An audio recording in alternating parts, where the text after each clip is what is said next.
downpour, may even hear the odd rumble of thunder, and a chance we may see some rain in the far southeast. But that's generally where we'll see the warmer weather once again. Bye for now. That warm feeling inside from Boxed Boilers, sponsors of weather on GB News. Priorities: reducing NHS waiting lists, cheap, reliable power. No. British Energy. There's still time to win our Summer Spectacular with an incredible trio of treats, and you could win them.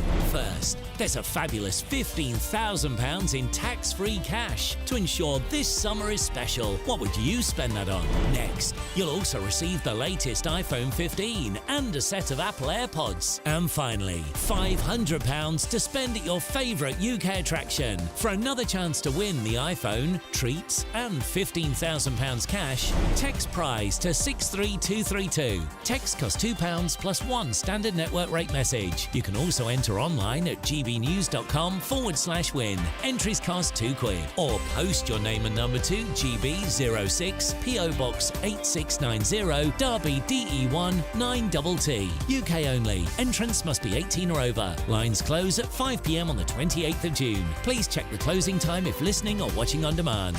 Good luck. Join me, Nana Akweer, for an informative, interactive news programme with a difference. It's fun. It's true. You're not wrong. No one will be cancelled. Lovely. Join me from 3 p.m. every weekend, only on GB News, Britain's news channel. Join me, Neil Oliver, every Sunday night at 6 p.m. on GB News. And if an hour is not nearly enough for you, go to gbnews.com for special extended episodes online every Friday at 9 p.m, where we can truly get into the nitty-gritty of what's going on. GB News, Britain's news channel.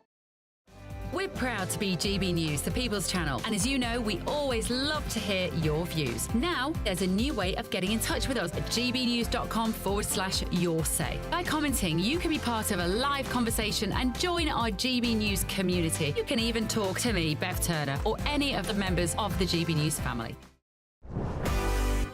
This is GB News and we are Britain's election channel. This vote may seem to be about the politicians in the media, but actually it's about you. And we won't forget that. Join us up and down the country as we follow every moment together. More than ever, it's important to hear all sides as you make your decision ahead of polling day. We're here for you. This is GB News, the People's Channel, Britain's election channel.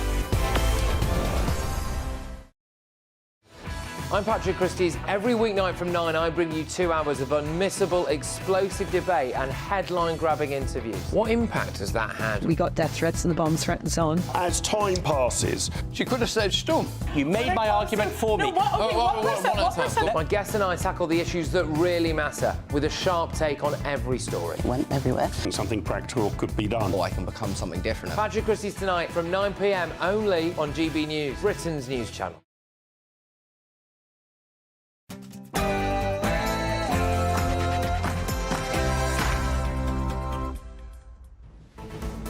Good afternoon, Britain. It's 12 o'clock on Monday, the 17th of June. I'm Tom Harwood. And I'm Emily Carver. This afternoon, Nigel Farage launches his party's manifesto in South Wales, branding it a contract with the British people. Stay with us. We'll be crossing live to Reform UK's big announcement this afternoon. Meanwhile, Labour claims its net zero plans will create hundreds of thousands of new jobs, but the Tories attack their Green Pledge as a spectacular act of self-harm. And we have a special report on the crackdown on gun crime. Police say firearms are increasingly brought into the UK by criminal gangs. One mother who lost her son tells us of her grief. And the pictures today dividing the nation. After a police officer who rammed into a cow is removed from frontline duties, we're asking if he's guilty of cruelty or acted sensibly to protect the public. Let us know.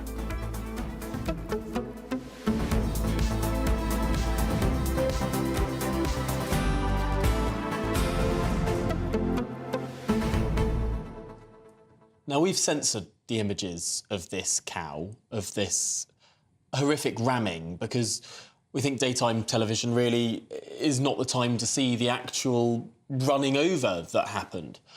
But it does, even that sort of stilted image does show a pretty shocking scene.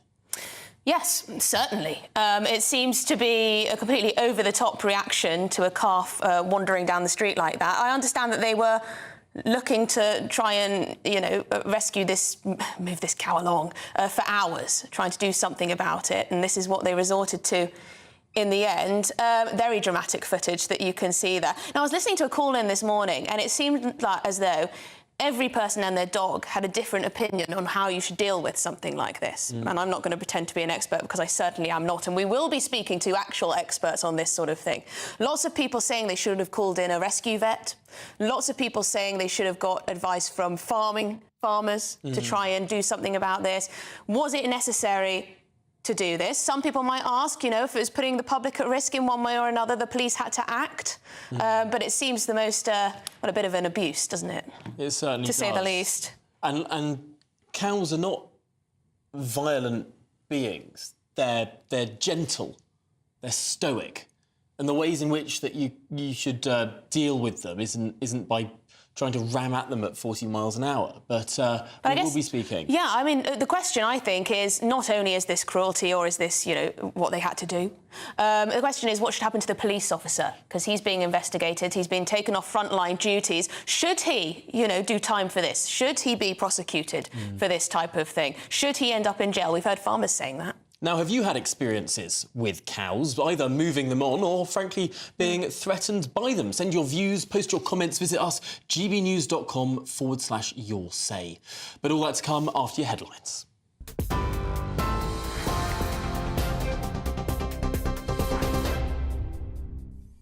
Tom, thank you and good afternoon. The top stories from the GB newsroom. The Shadow Chancellor is highlighting Labour's plan to create 650,000 new jobs as a week of economic campaigning begins. Rachel Reeves will detail a strategy to inject £7.3 billion into a new national wealth fund, which the party says will create hundreds of thousands of well-paying jobs across the country. It could also see parts of Boris Johnson's Brexit deal revised, including closer alignment with the EU's rules in some sectors and more rights for British artists working in Europe. Reform UK will launch what it's calling a contract with voters later today after the party's leader Nigel Farage refused to call it a manifesto. The party is promising to freeze all non-essential immigration and take Britain out of the European Convention on Human Rights. There would also be a new tax for employers who choose to hire workers from overseas. Earnings under £20,000 a year would be tax-free, with extra funds made available by abolishing the government's net zero targets. Today's launch comes after a poll showed reform ahead of the Tories by 1 point, though other polls have since put the party behind the Conservatives. Meanwhile, a Reform UK candidate has resigned after it emerged that he'd previously urged people to vote for the British National Party. Grant St Clair Armstrong had been standing in the same constituency as Women and Equalities Minister Kemi Badenoch. But a report in The Times highlighted blog posts he'd written in 2010 in which he also used racial slurs. His name will still appear on the ballot because the deadline for nominations has passed. The Liberal Democrats say fuel duty relief should be expanded to 20 new areas to support motorists in rural communities. Sir Ed Davey jumped on claims by the RAC that fuel retailers are continuing to charge persistently high prices despite falling wholesale prices.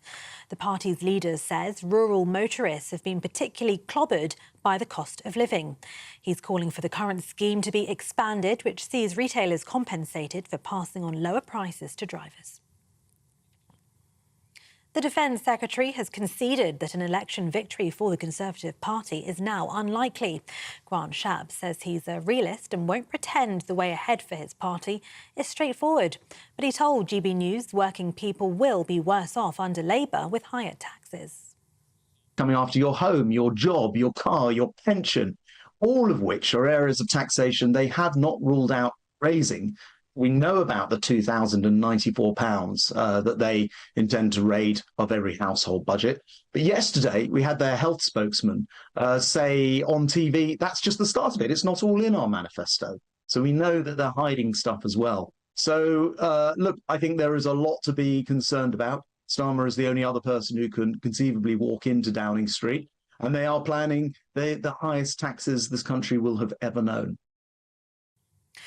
A man has been airlifted to hospital with serious injuries following an incident involving a dog in South Wales. Police were called to Blair Way, Aberavon, at around 7 o'clock this morning after a 24-year-old was injured.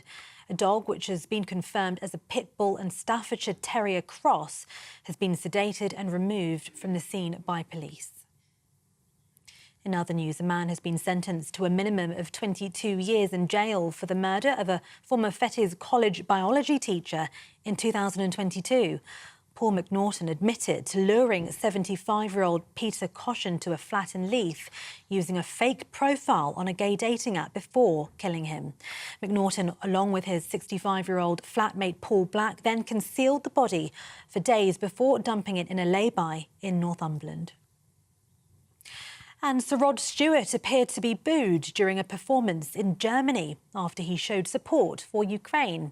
The singer wore a blue sparkly jacket with an image of the Ukrainian flag projected behind him as he performed his 1991 hit Rhythm of My Heart, which he describes as a war song.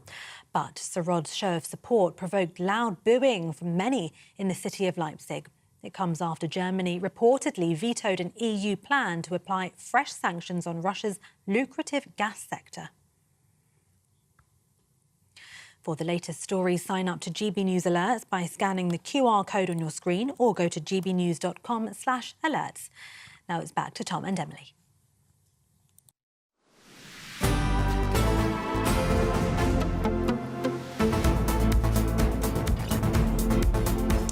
Well, welcome back to Good Afternoon Britain. It's 8 minutes past 12.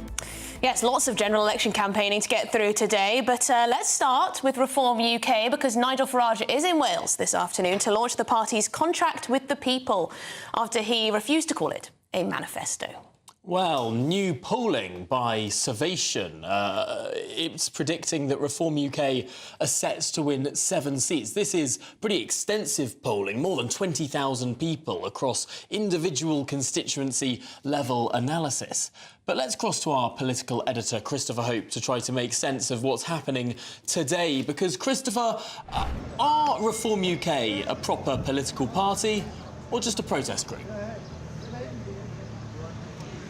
Well, morning or afternoon both. Yes, welcome to Merthyr Tydfil. I got my cup of Welsh tea here for you. And yeah, I think they want to be seen as a party of opposition. Today, so far, Nigel Farage, the new leader, three weeks old, is saying he wants to challenge for Prime Minister in 2029. Right now, they're looking at maybe getting, at best, a handful of seats, maybe 7, according to a poll today, as Tom said, Survation. David Bull, who's the co-deputy leader, told me last week 3. But so it's tiny numbers, really tiny numbers. But the point is, they're trying to get a kind of momentum behind them to try and to be a real significant force in politics in 2029. This here is their manifesto. It's called Our Contract with You. They believe that the word manifesto is devalued because of all the broken promises by the other parties, so it's called Our Contract with You. I can't say what's in it until 1 o'clock when Nigel Farage launches it, but it's been reported it's going to have things like, we know they want to increase the tax-free threshold to £20,000 a year from around £12,500, abolish an inheritance tax, cut waiting list to 0 in 2 years, tax relief on private healthcare and insurance, a new French-style NHS way of looking after our health as a country, scrap net zero, and so it goes on. It's almost a wish list of the Tory right, and that's, of course, who the party's going after. They're trying to go after people who are disaffected by the leftward shift in the Tory party, and hopefully for them, hoover up votes. And Nigel Farage is clearly trying to convince the nation that he's in this for the long run, saying that he wants to run for Prime Minister in 2029. He wants people to think that he is very much committed to not only leading the Reform Party in this election, but into the future. That's totally right. I mean, he says that July the 4th election, now not even 3 weeks away, is a bridgehead in the Commons to 2029. All they want is 6 or 7 MPs, and then cause a bit of chaos in the House of Commons benches, maybe walk out during big debates, make some noise, maybe even try, and it's been mooted but not denied by Nigel Farage, you may want to try and cross the floor and become some senior role in the Tory party, but that's for another day. Certainly not till after the election we discuss that kind of thing. But yeah, they really want to be a problem, and they think that Reform UK can become the new version of the Tory party on the right, but that's not for 5 or 6 years away from now. And Christopher, if you don't mind me taking you over to the Conservatives very briefly, reading lots about how senior Conservatives are saying that Starmer essentially has been a bit too nice and he needs to go for the jugular if he's to win back some votes. And that's no surprise because, I mean, it has been quite gentlemanly. We haven't had the kind of, I mean, I think whether they can really realistically dust down that list of people who Starmer, Keir Starmer as a barrister defended jihadis and the like, whether that has been a playbook written and discussed at length 6 months ago, whether that's all been removed and forgotten by the public. But I think, yeah, they think, if you go after him personally, they think that Sunak versus Starmer, Sunak wins, and certainly I think in most recent head-to-head, Sunak did win that, so they think, well, why not take advantage of that rather than allow him not to have that challenge. Goodness me. Well, Christopher, it sounds like there's quite a hubbub around you, so we'll let you get back to all of the preparations for this big launch, and we'll be back with you, of course, once the formula launch is taking place in less than an hour's time. Yes, indeed. Well, Labour has kick-started a week of campaigning on the economy this time. The Shadow Chancellor, Rachel Reeves, is vowing to create 650,000 new jobs to, in quotes, make Britain better off. This comes as the election race could take a ruthless turn. As Emily was saying, reports are now emerging Conservative ministers are pressuring the Prime Minister to personally attack Sir Keir Starmer. Yes, joining us now is our political correspondent, Catherine Forster. Catherine, thank you very much. Just to get your view on what we're hearing from Conservatives, that they want Rishi Sunak to go on the attack, to stop being so nice, to talk about what a Labour government would look like and go personal on Keir Starmer. Well, yes, because frankly, nothing else has worked. They've unveiled a series of tax cuts. They've pledged another 2p off national insurance. All these policies that they've come out with, they think they've been bold, haven't shifted the polls. They've battered Labour over tax rises. They've basically tried to scare people, saying the Labour Party are going to cost you, start saving. That doesn't seem to have shifted the polls yet either. So what are they left with? They're also, of course, trying to do the don't give them a blank cheque, they might get a huge majority. That's really, really bad. So now they're left with going personal, basically, something which will not come naturally to the Prime Minister, who is many things, but, he's decent and hardworking.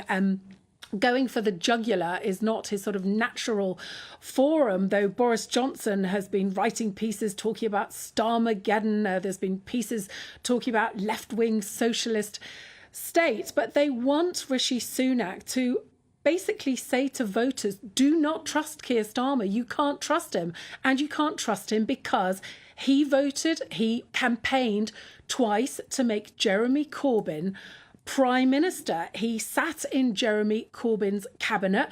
The reason he was able to become Labour leader, let's face it, is because he did that. Also, they want people to remember Brexit. So Keir Starmer championed a second referendum. He would have dearly loved to see Brexit reversed. Now Labour are saying that's all done and dusted, don't worry about it. But they hope that in raising this, it will remind voters in the Red Wall, who possibly lent their votes to the Conservatives back in 2019 to get Brexit done, in quote marks, that maybe Labour are not to be trusted with Brexit. But will Rishi Sunak go there? And even if he does, is it going to work? Because it really does feel like whatever they say, whatever they do at the moment, the Conservatives, people just don't seem to be listening. It is quite a bold suggestion that Rishi Sunak goes for this more personal approach. It must be said that the Labour Party tried to go personal with Boris Johnson, with Boris Johnson's personal and family life. I suppose it didn't work that well, but perhaps it was all priced in. There are, of course, rumours swirling in Westminster about all sorts of things, but I don't know if necessarily going down that personal direction would bear much fruit. No, they did try at the Labour Party with Boris Johnson, and they also ran some attack ads about a year ago now, saying ridiculous things, frankly, like, do you think that sex offenders should go to jail? Rishi Sunak doesn't. They got a lot of criticism for that. So I guess it depends how you do it. But certainly it is true to say that Sir Keir Starmer did campaign for a second referendum, that Sir Keir Starmer did support Jeremy Corbyn, and that he, when running for Labour leader, had a list of 10 pledges making, as he said, quote, the moral case for socialism. And those have been either binned or rode back on very severely. So I think there is definitely a question of trust. Well, thank you very much indeed, Catherine Forster there. Joining us now is Conservative Philip Davies. Philip, just on that line of questioning there, is it time for Rishi Sunak, your leader, to roll up his sleeves, put the boxing gloves on and get a bit personal? Well, I think he's been rolling his sleeves up. I don't think anyone can deny that he's been doing that. But what about the boxing gloves, though? In politics, it's I don't think it's a question about getting personal, i.e. making personal attacks on people's character and things like that. I don't really think people want to see that. But I think it's perfectly legitimate in an election. At the end of the day, election's a choice. And I think it's perfectly legitimate for political parties to point out the failings of the others and the dangers of the others if they were to come into office. So, yes, we certainly need to do that, because otherwise people are sleepwalking into a socialist nightmare. Of course, when Boris Johnson was still Prime Minister, he did once famously at a session of Prime Minister's Questions say that when Keir Starmer was Director of Public Prosecutions, his organisation spent more time prosecuting journalists than it did prosecuting Jimmy Savile. That created a huge furore, and many people came out to say, well, Keir Starmer was not personally involved in anything to do with Jimmy Savile. But of course, it is true to say that the organisation he was the head of might have missed the ball on that one. Is that a legitimate topic of conversation? Yeah, of course it's a legitimate topic of conversation, because Keir Starmer every 5 minutes trots out about what a wonderful job he did as head of the Crown Prosecution Service and claims credit for every single prosecution that took place while he was there. So if he wants to claim credit for all the prosecutions that took place when he was there, surely he's got to accept responsibility for all of the failings of the Crown Prosecution Service at the same time. So he's the one who's opened up that particular pathway. So, yeah, of course, that's a legitimate area of criticism of Keir Starmer. He's the one who wants to be judged on his record at the Crown Prosecution Service. Should Rishi Sunak be saying that?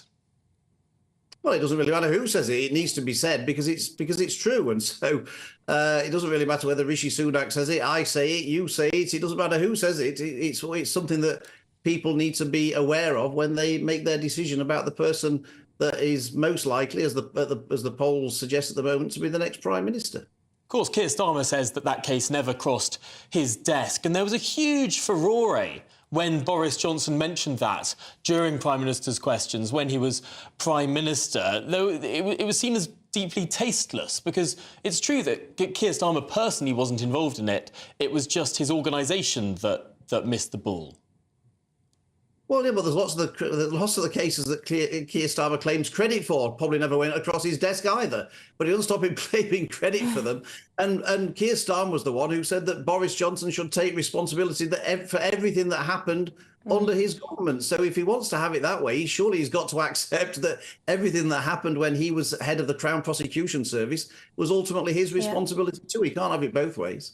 And Philip, just on policy today, the Conservatives saying that Labour's oil and gas ban, or new oil and gas, will create a £4.5 billion tax black hole. What's that based on, that figure? Well, that's based on the calculation of what the tax revenue would be if you don't decarbonise the oil and gas sector by 2030, which is what Keir Starmer wants to do it. Everyone knows that we're going to need oil and gas for many years into the future, even if you get to net zero. And so it seems absolutely crackers that he won't allow any new licenses to take place. And that's clearly going to come with a huge cost. And basically, we're seeing that you can't make a crab walk straight. The faces change. But Labour still believe that you can tax your way to growth. That only the government. Well, I mean, can Philip, on that point, the Conservatives have very much used oil and gas as a bit of a cash cow, have they not? Windfall taxes after windfall taxes. Well, yes. Well, we don't want to see the end to oil and gas in the way that the Labour Party want to see the end to oil and gas. So what I'm saying is that you can't have an end to oil and gas and then start trying to keep spending the proceeds. OK, well, Philip Davies, we're going to leave it there. We're going to cross to Keir Starmer and hear what he's saying live in Nottingham, I believe. Thanks, Philip. Northampton. Something back for doing that, whether that is discounts on their energy bills or investment in the local infrastructure. But we can't hold back growth in the way that's happened the last few years. So we know, and Keir said this, we are going to sometimes have to do things that are unpopular, that some people will disagree with.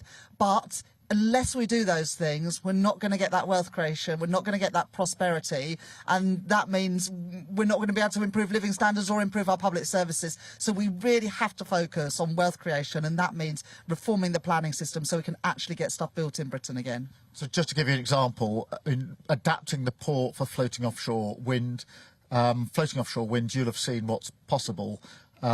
Some country in the world is going to get ahead in this game. And other countries want to compete.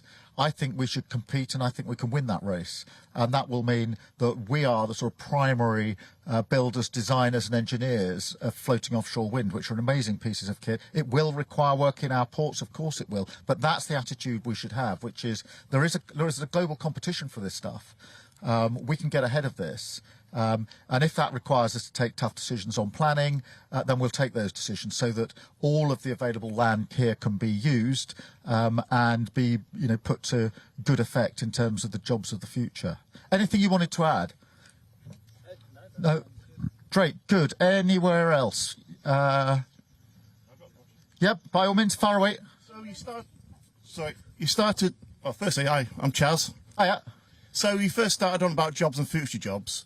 So many people here are actually agency workers and zero-hour contracts.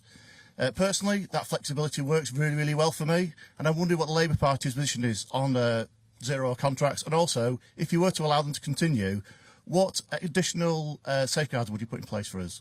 Well, I think with zero-hour contracts, obviously, there are some across the country which are simply exploitative. And I've met many people on a zero-hours contract who simply don't know how many hours they're going to do the next day or the next week. And that means that they are simply not secure in knowing what bills they can pay, etc. On the other hand, you're right to say in some cases that flexibility works.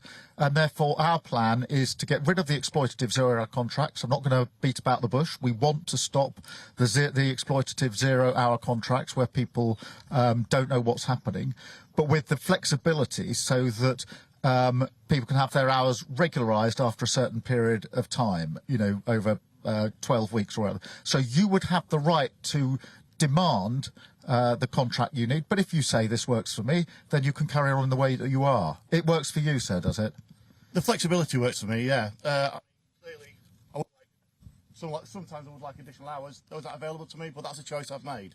OK. And anything you want us to take when I'm on the train later on, what do you want me to be thinking about? So I think protections, for people on zero contracts and agency workers, when we fall into the guise of, if we're sick, we're more likely to come into work because we don't get the same protections as full-time workers. And additionally, we get called into work, we're expected to turn up for work the next day, but yet very little notice can be given to us for our day's work to be cancelled. Yeah, no, that could be really... I had a family member who had no sick pay on her contract, and that meant in COVID she had to use all of her holiday because she couldn't afford a day off without pay to get through, which meant she had no holiday. So that's the human impact that has. Anyone else with a question? Yep. How could we be an economic superpower again? Rach, do you want to lead on this? Yeah, so if you look at our performance as a country in terms of the economy the last 14 years, we've been in the sort of bottom third of the most developed countries. And if we'd been just at the middle of that league table, our economy today would be £150 billion bigger than it is. That would be worth £5,000 for every family in Britain. And it would mean that we would have had another £55 billion for our public services. So, you know, economic growth, creating prosperity isn't just a nice to have, is absolutely essential if we want to make sure that people are better off. And that is what Kira and me and our plans are all about, ensuring that working people are better off. And you get that through growing the economy, and you get that growth by encouraging businesses to invest here. And so we want to be a pro-business and a pro-worker government. And we think that the two things, the two sides of the same coin.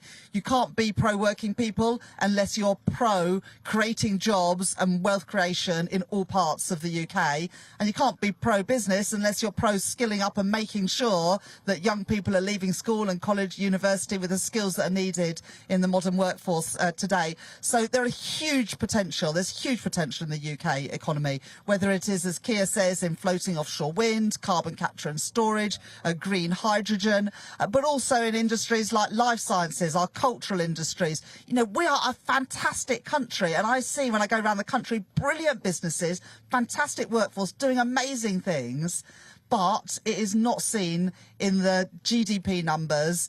And actually, it's not seen in your wallets, is it, these last few years? People have had less money to spend, and at the same time, public services have been falling back. So we need to turbocharge our economy again. That means reforming the planning system, reforming how our financial markets work to get more money ploughed in to help small businesses grow. And it means a government that is willing to roll up its sleeve, work with business, work with young people and the workforce, so that we can really make the most of the massive opportunities that we've got as a country, but opportunities that have not been fully realised these last few years. Just follow on from that, and this is party political, so take it with a pinch of salt. You'll make your own of this, but I think that in the last few years we've had a lot of chaos, division and chopping and changing. You know, it's politically funny that we've been through 5 prime ministers. We're on our second unelected prime minister. You know, we've had, I don't know how many chancellors. 7. You know, but as you look in on politics, you must first think, what on earth's going on? But that chopping and changing, it is a serious issue. I mean, it's not just me from the Labour Party still knocking the Tories.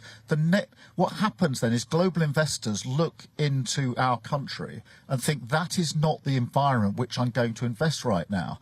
The stability, the strategic thinking, the long-term thinking is necessary for investors to invest in the future of our country. And that's why it's really important. I mean, it is a sort of party political point, but you will know this. If a business is chopping and changing the whole time, can't make its mind up what it wants to do, the chances are it's not going to do very well. But if a business says, this is what we're going to do, this is the business plan, this is how we're going to execute it, and everybody understands what we're trying to do, it's much more likely to succeed. And so we need to get to that place of stability in our economy and in our politics, so that we're planning for 5 years and 10 years, not just chopping and changing every few months as to what the real priorities are. Where should we go next? Yep, behind us. You borrow that, and then we'll take it back. Thanks a lot. Have you any plans to improve the relationship with the EU? And on that basis, also getting rid of a lot of the bureaucracy involved in importing? Because I'm talking about goods that we need to import, and the amount of paperwork and hassle involved in doing it is causing a lot of grief for a lot of businesses. Yeah, look, thank you for that question. You probably see this more sharply than almost anywhere else, because you are, you know, operating a border effectively. We took a decision to leave the EU, so we're not going to go back in. But we think the deal we've got is botched. It's not good enough. And I think many businesses would say we need something that works better for us, because if you make it more difficult to trade, guess what? It's not so successful from our point of view. So we do think there's a better deal to be had. Obviously, that'll have to be negotiated. It does not mean going back in, but it does mean an improvement on what we've got for businesses. I think there's scope actually for improvement in other areas as well, on defence and on security. and on development and on research and education, etc. So yes is the answer. We want to get a better deal because at the end of the day we want you and those that are coming in and out of this port to be able to do as easily as is possible being outside the EU, and not to make life harder, because that means slowing down, less profit, more difficulty for businesses, put some businesses off, and that means that it's an inhibitor on growing our economy. Thank you for that. Anyone? Yes. There is one coming round. Hiya. My question's on leaseholds and what Labour's plan is moving forward with leaseholds. Yeah, we want to reform and get rid of a lot of the leasehold. The long leasehold, you mean, the leasehold owners? Yeah, leasehold owners. Yeah, we want to turn this around and make sure that the rights, if you like, are reversed. So that, are you a tenant somewhere? I'm just buying a house that's leasehold, so... Oh, right, yeah. Well, we want to make it better for you and more secure for you. How long will you be... What's your leasehold that you'll be buying? Or the... it's 120 years. Yeah. So. Yeah. Well, we want to turn that around so you get the better rights in this. Yeah. It's very important. Where are you buying? Locally? Are you planning on, like, banning leaseholds or changing to common holds or something like that? Yeah, we are. So that will make life a lot easier for you. Great, thank you. I'm an undecided voter at the moment, so I would like to say that I'm a hard-working lady. Despite that, I am having to take on a second job to meet my cost of living, and I just want to know, why should I vote for you? Why would you deserve my vote?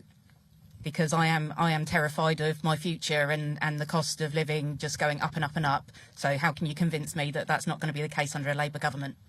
Well, look, thank you very much, and completely respect how hard you work and that you're an undecided voter. That's obviously for you to decide as we go into July the 4th how you want to cast your vote. What I would say is we are determined to change our economy to make sure we never get into a cost of living crisis like this again, because we know what it feels like.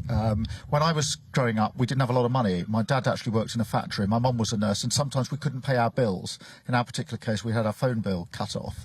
So I know what it feels like not to be able to pay your bills, and that's the position too many people are in now. We're having to take on a second job, or cancelling a holiday, not having a kid's birthday in the same way, or even walking around the supermarket looking at the price of some of the stuff and deciding I'm not going to do that this week. They may not seem like big things, but they really bear down on people. So we have to change the economy to make sure that never ever happens again, and that does mean tough decisions. So we've got a big plan for energy. Renewable energy is cheaper, it is more secure, and it'll keep your bills down for good, not just for a year or two.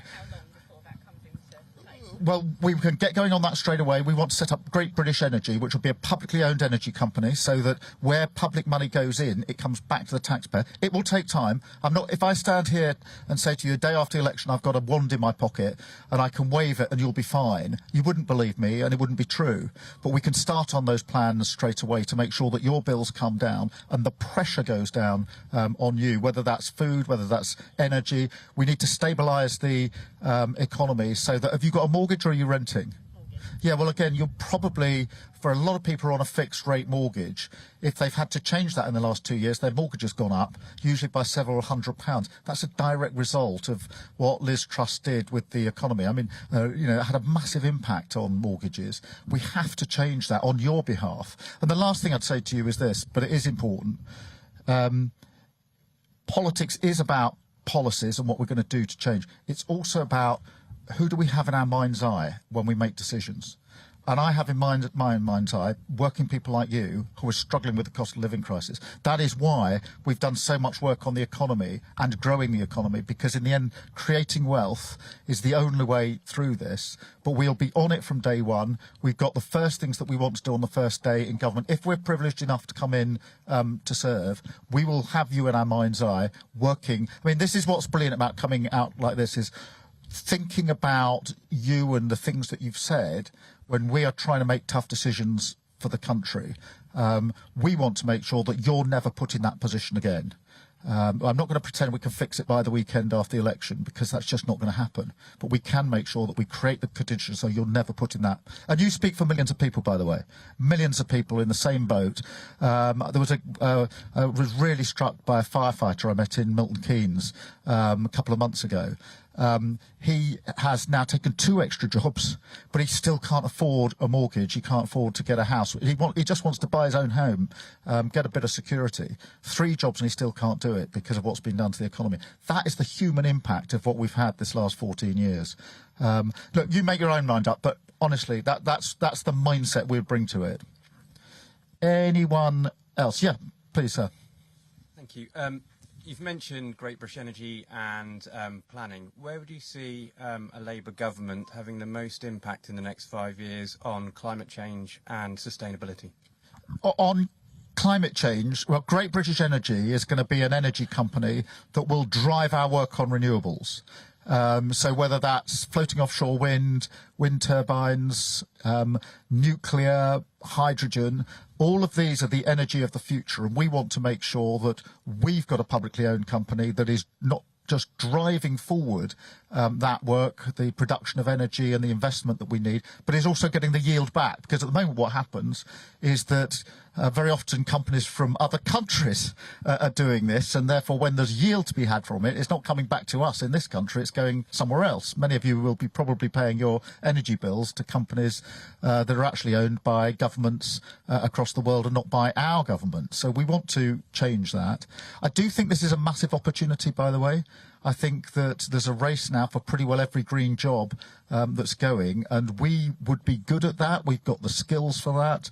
We've got the sort of workforce who would be good at it, but we just need to drive it through now at pace to get the change that I think will bring lower bills, that will bring energy security, but also the next generation of jobs for the future.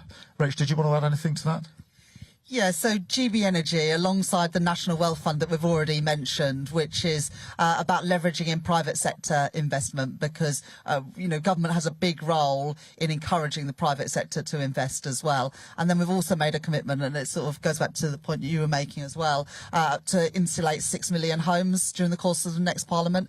Now, some of that will be grants, some of that will be loans, but the best way to bring down people's energy bills is by reducing the need for energy in the home in the first place. And all of those things are about bringing good jobs, paying decent wages. That's the way to make people better off. Good jobs, paying decent wages, getting people's energy bills down, so tackling the cost of living, and also boosting our energy security and independence, because one of the things that we saw when Russia invaded Ukraine is that we are too reliant on countries, dictators abroad that don't share our values for our basic needs, as well as the importance of meeting our obligations to future generations to decarbonise the economy. But, because of our industrial heritage, because of our skilled workforce, because of our great universities and fantastic entrepreneurs, there's every reason to think that we can succeed and lead in many of these jobs and industries of the future, but only if you've got a government that makes it a priority. And for us, we really see this as a priority. Can I just give you 2 practical examples that really etched on my mind?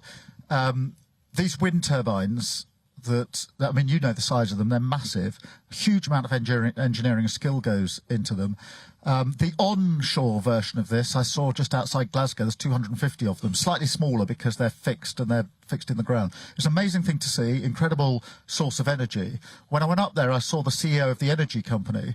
I said, how many of these, 250, were built in the UK? And he said, none of them. Every single one was being towed in. We've got to turn that around. We've got the engineering skills. We're able to do that design. And we can't simply live where we're not creating the conditions in which that can be done here. So I do think there's a real opportunity for us to get ahead in the skills that we've got. So thank you very much. We've got time just for one more, I'm being indicated. Just one more quick one from anyone? Yeah, by all means. Thank you. That was great, by the way. In terms of, I saw a stat the other day that there's 1.5 million carers as we stand here now. Now, firstly, the amount that saves us as a group of people. So I suppose there's 2 parts to my question. What further support are you going to give those carers? But also, there seems to be a massive opportunity there in terms of how do you bring them back into the workforce part-time. I'll be really interested in your views. 2 things about that I think matter. First is, whether it's care workers or anybody else, there are quite a number of people who want to get back into the workforce, but are struggling to do so for one reason or another. Another example would be people who've been on long-term illness or sickness, getting back into the workforce. What we've got plans for is a supported scheme back into work for people, including things like trial, because some people will say, I don't want to do it because I've got to be all in or all out, and having companies that will say, we'll give a trial period to sit for a few weeks or whatever it may be to someone to see how they get on with the hours and being back in the work environment. So I think there's a lot in this in terms of, we went to see Siemens actually, who make the trains, just up the road relatively up the road in Crawley. They've got a supported back to work scheme that was really, really good for people who wanted to come back, some from care, but others from care, but others coming back after, illnesses or operations and that sort of thing. But on the question of social care, because this is really important, we've got a lot of people working in social care who are on fragmented contracts, not particularly well paid, with no career progression. So they can't get on, and they're often struggling with their bills. And a lot of them leave as a result because the pay isn't good enough. They can't progress, and a lot of them leave to go to the NHS, where they can actually progress. So we're constantly leaking people out of social care. And if we're leaking people out of social care, it means that we can't get people out of hospitals because they haven't got an environment to go back to. Our hospitals are full, and we've got all the problems with the NHS.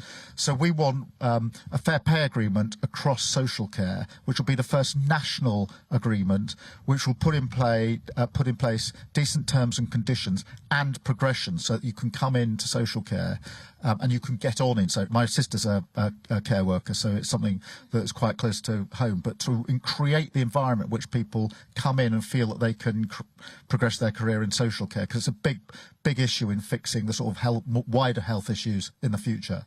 I'm really sorry we're running out of time. Can I just firstly thank you for your time? Thank you for your questions. And there we have it. Keir Starmer and Rachel Reeves being questioned by port workers in Southampton, standing in front of a lot of high-visibility vests. Yes, indeed. Quite a lot of interesting discussions there. I particularly found interesting the talk about zero-hour contracts. There was a chap there asking about that. He's on one. He likes the flexibility. And this is one policy area that seems to have been watered down.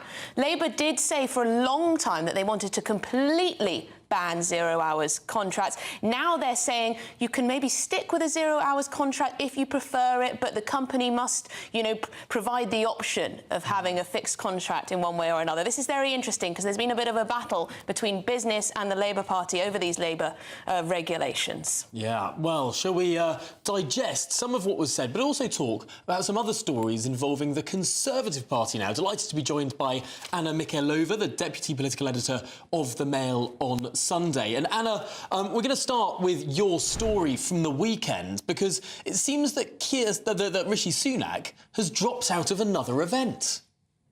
He has. This is the Black and White Ball, an annual huge fundraising event for the Conservative Party. There were some famous photos of Boris Johnson coming out of a few years ago. And every year, it's this glamorous event with the Prime Minister as the main event. Donors have paid £1,500 to attend.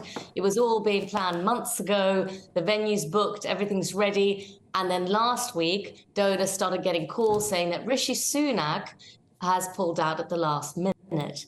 And they are absolutely furious.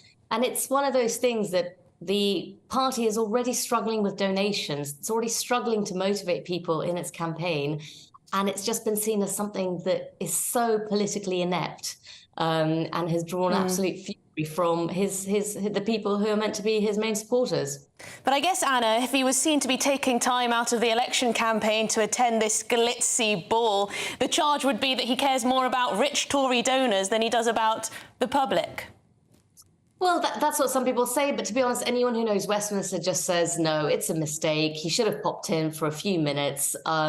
He's not going because of the TV debate, but again, it's sort of not being seen as a real excuse. It is a huge fundraising do, and they really, really need those donations. A lot of donors are already switching to Reform. Some are just, have stopped donating in disgust.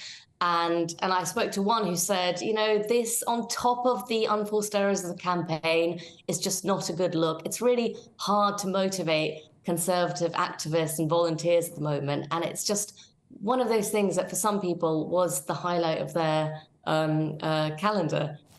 And it does seem that the Conservative Party must be sort of running on empty, running on fumes right now. There are reports after reports of the sort of last days of Rome sort of atmosphere there in CCHQ, Conservative Campaign Headquarters. Has this had another effect, another hit on that morale? Definitely. And it's some of the people involved in it are the precise people that he frankly needs on board. Of course, as you say, there will be people saying, why would he go to a ball? But those are Labour supporters. Those are not the people he's going to try and attract. So overall, it's just another example of Rishi Sunak, frankly, just not being that political. And also, it also adds to the charge that's being made about him that he's sort of getting through until the election, but doesn't seem to care about what happens to the party afterwards. And this seems yet another example of that. Well, thank you very much indeed. We'll have to speak again. We've got to go now, but Anna McCullover, Deputy Political Editor of The Mail on Sunday. Very interesting indeed, isn't it? Well, coming up, we'll be diving deep into England's 1-0 win over Serbia in the Euros last night. Could England, I should say, could England bring it home? Hello, good morning. Welcome to your latest GB News weather update. It's going to be a slightly warmer afternoon for many of us.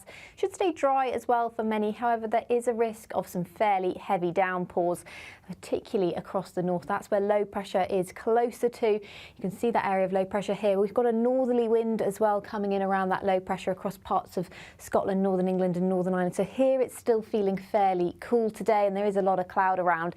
There's a risk of showers as well, particularly across eastern areas of Scotland and down towards the Midlands later on today. But for many across the south and the east, it should stay dry and bright through the day. Highs of 24 degrees in the southeast, so feeling much more like summer for many of us this afternoon. Through this evening, that area of low pressure will continue to move north and eastwards away from the UK, but there's still a risk of some quite heavy showers across parts of Scotland, particularly eastern areas of Scotland down towards the central belt, where there is a risk of thunderstorms as well. Now, it should stay fairly dry through the afternoon and into the evening across Northern Ireland, but it's going to stay quite cloudy here.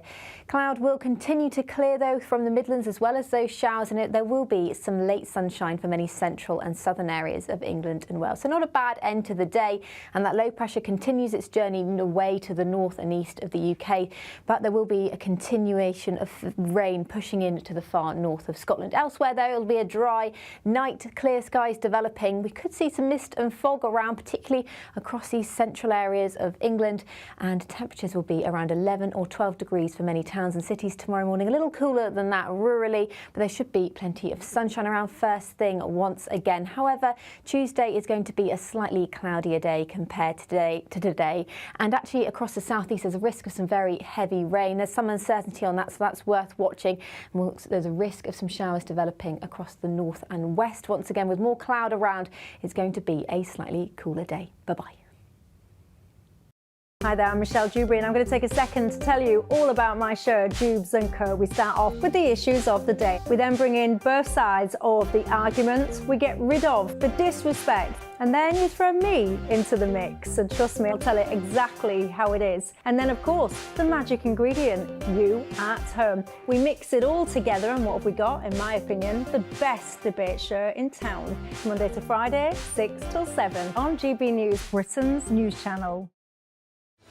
I'm Patrick Christie's. Every weeknight from 9, I bring you 2 hours of unmissable, explosive debate and headline-grabbing interviews. What impact has that had? We got death threats and the bomb threats on. As time passes, She could have said storm. you made my argument for me. My guests and I tackle the issues that really matter, with a sharp take on every story. Went everywhere. Something practical could be done. I can become something different. Patrick Christie's tonight from 9 p.m. only on GB News, Britain's news channel.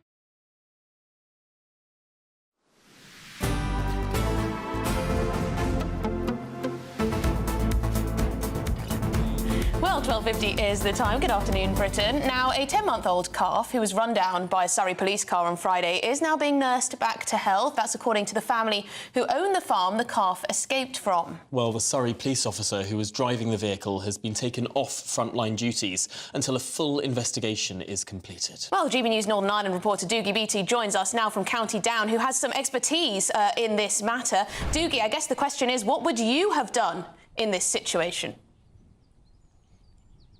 Well, I quite literally would have got a bucket, put some stones in it and shook it. The animal would have came over to me. You'd have calmed the animal down, put a piece of rope round its neck and took it to the nearest garden or grass verge that was there, and you would have just let the cow eat away. I mean, cows don't wander for miles and miles. I mean, I'm standing in a field now. There's 70 cows in this field. And at no time am I threatened by what's going on. These animals are about 1/4 of a tonne in weight. And when you actually watch the video of what happened there, he must have hit that animal at about 40 miles an hour because he pushed the animal right up the road and then ran over it again. This is a lack of education inside the police service of how to deal with rural events and things that happen. It's not uncommon for someone to leave a gate open that has been walking in a field with a dog or whatever, and the animal get out, or indeed for the animal to break looking for water or grass. I mean, if you go back to the 60s and 70s, most of these local bobbies would have been going along on a push bike. I mean, they weren't going to ram the animal with a push bike. And besides for the obvious pain that this animal is in, once it was down, it couldn't get back up. It's obviously broke its leg or its hip. You know, the cost of that particular animal to the farmer is probably in around about £3,000, never mind to the taxpayer with the Jeep that he hit it with. You know, in my days, you know, we have brought dairy herds up the roads with 3 of us running in front, one behind, and just pushing the cattle up the road. These are very placid animals. They don't deserve to be treated like that. And at no time did that animal show that it was in any way a threat to anyone. Well, Doogie Beattie, thank you for braving the horrific danger of standing in that field with all of these highly docile animals, these stoic animals. I mean, you're clearly putting your life on the line for us there, Doogie. We really appreciate it. I don't know. According to figures between 2018 and 2022, 32 people have been killed by cows. I bet those were people being idiots rather than cows being dangerous. Possibly, yes. Anyway, England have beaten Serbia 1-0 in their opening match at the Euros. The Three Lions were far from their best. Well, Jude Bellingham powered home with a header just 13 minutes. After just 13 minutes, England held on to win the game, of course, but it was a nervy second half. Let's hear what England fans in Birmingham made of the performance. First half, I thought we played really well. And the second half, we were fighting it a little bit, kind of thing, instead of just taking it nice and cool.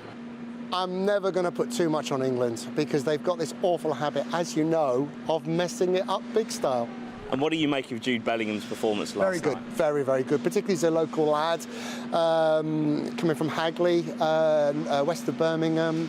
He's obviously brings something to the team, and it was a brave thing to put him in that position, and I think it probably worked well. But as I say, we need Palmer in there, because he's like Bellingham. He's not afraid. If he gets the ball, he will do something with it. I think we've got some good players, but they're all in forward positions. We've got virtually nothing at the back.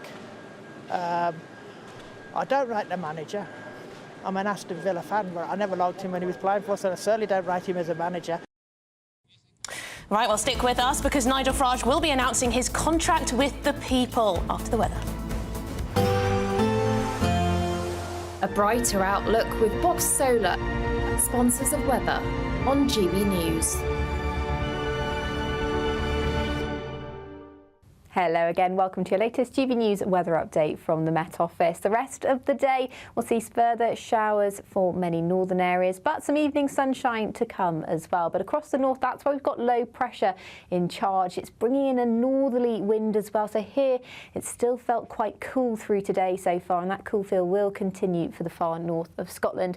But the showers will tend to fade away, and actually there should be some late sunshine for many southern and central areas, even across the northwest as well. And then it will that will turn into a fairly clear night tonight. We could see some mist and fog around, though, by tomorrow morning, where we have seen any showers around, and temperatures will be around 11 or 12 degrees, similar to this morning by tomorrow morning. And some early sunshine as well, particularly across many central and eastern areas, away from any of that mist and fog. But actually across the north of Scotland, we've got this northerly wind dragging in some quite persistent rain through much of the night. So quite a cool feel here. But further south, across parts of Northern Ireland, parts of southwestern Scotland, we could see a bit more in the way of sunshine, highs and temperatures around 13 degrees first thing. Not too bad in the sunshine. Across the far south as well, once that mist and fog clears, it should be a fairly bright start to the day. But notice this very bright colour on the south and east. That's some heavy rain moving across parts of France and Belgium that could clip parts of Kent, Sussex and towards Essex in the southeast, possibly through Tuesday afternoon. Further north, we could see some heavy showers breaking out across parts of Scotland and northwest England, and there's going to be more cloud around tomorrow. The temperatures won't be quite as high, around 19 or 20 degrees for many areas. Cooler than that if you do get stuck under any more persistent rain. Then through Tuesday evening, many of those showers will tend to fade away. It should lead us into another fairly dry evening with some late evening sunshine, and there'll be more sunshine to come through the rest of the week as it starts to continue to feel a bit more like summer with temperatures around average. Bye-bye. That warm feeling inside from Boxed Boilers, sponsors of weather on GB News. Don't miss out on your chance to win our Summer Spectacular. And have we got a prize for you? First, there's a totally tax-free £15,000 in cash to make your summer spectacular. Spend that extra cash however you like. You'll also win a brand new iPhone, Apple AirPods, and if that wasn't enough, a £500 voucher to spend at your favourite UK attraction, so you can enjoy amazing days out this year. For another chance to win the iPhone, treats and £15,000 cash, text prize to 63232. Text costs £2 plus one standard network rate message. You can also enter online at gbnews.com/win. Entries cost £2, or post your name and number to GB06 PO Box 8690 Derby DE1 9TT. UK only. Entrance must be 18 or over. Lines close at 5 p.m. on the 28th of June. Please check the closing time if listening or watching on demand. Good luck. GB News Breakfast. Every day from 6 a.m. Farmers across the country are inviting us all to learn more about food production and sustainable farming techniques. It's an annual event organised by the farming charity Leaf, and it's aimed to show people really how food is produced in the countryside. Do you know, I'm a bit surprised about this. I would have thought the last thing you want is a load of, city types like us traipsing all across your farm and stopping production. What will people learn, do you think, Colin? That basically farmers are nice people and we produce good food. We don't mess up our food. It's the manufacturers that mess up our food. We produce very safe food and we love doing it. Yeah, I mean, I'm surprised you guys keep going with the dedication you do. I know you love the land and you love your work, but you only have to watch Clarkson's farm to see how hard it is for you. Maybe if we ordinary people appreciate what you do, you'll get a better deal from the politicians. We won't talk about politics today, but, but my view is that we love farming, we love passing on our skills and knowledge and showing people that we're nice people and not that's betrayed by the public. Clarkson Farm has showed how hard it is. That's the reason why we have Open Farm Sundays, to try and get some of these young people down on the farm to see where their food comes from. You know, where the milk comes from, where the beef comes from, where eggs come from, where chicken, their lambs come from. And they need to know and they need to understand food production in the world is on a knife edge. We have politicians wanting us to grow wild flowers instead of food. But we want to grow food to feed the British public. Yeah, and we've heard. The People's Channel.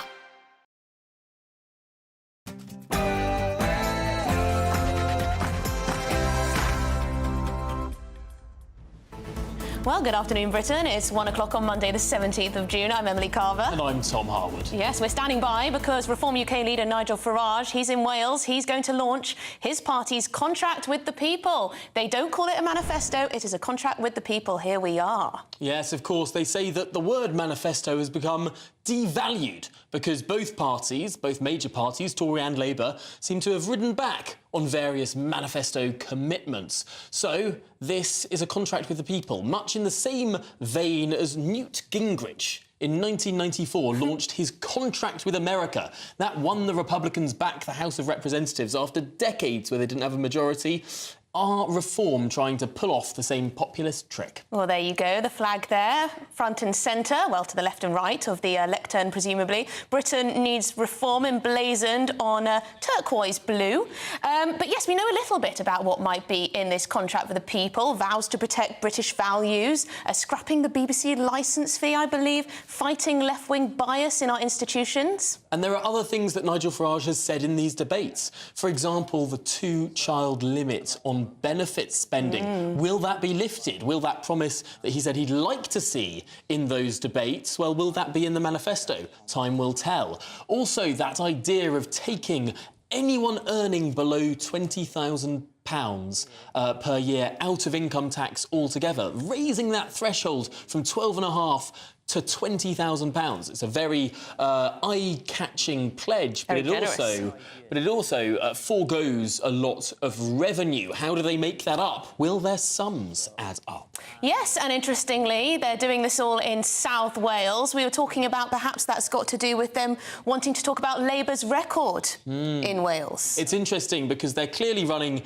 against the UK government, against the Conservative Party, but there are other parts of the UK that are run by other parties. And Reform UK has been saying all morning, well, if you want change, perhaps the change that you want to see is not best represented by a party, the Labour Party, that in Wales has higher taxes than in England, that has longer NHS waiting lists than in England, that had tighter COVID restrictions than in England, that has 20-mile-an-hour limits blanketly imposed upon many urban areas. It's interesting, sort of the incumbency effect might work against the... A round of applause. Nigel Farage is taking to the stage. Let's listen in.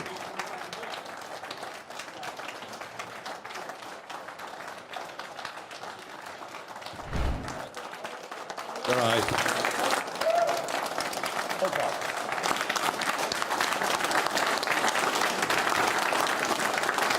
Very good.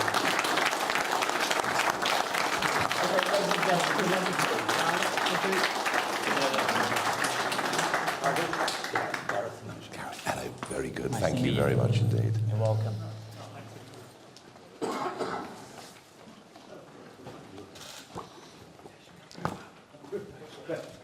Good afternoon, everybody. Well, guess who's back? Back again.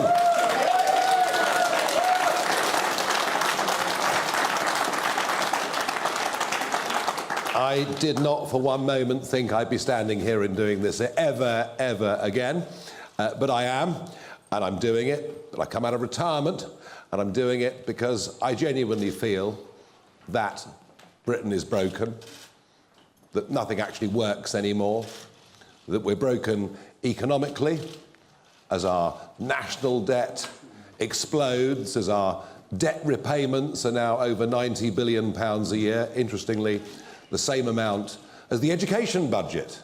But of course, it's that generation that are going to have to pay for all of our mistakes for years to come.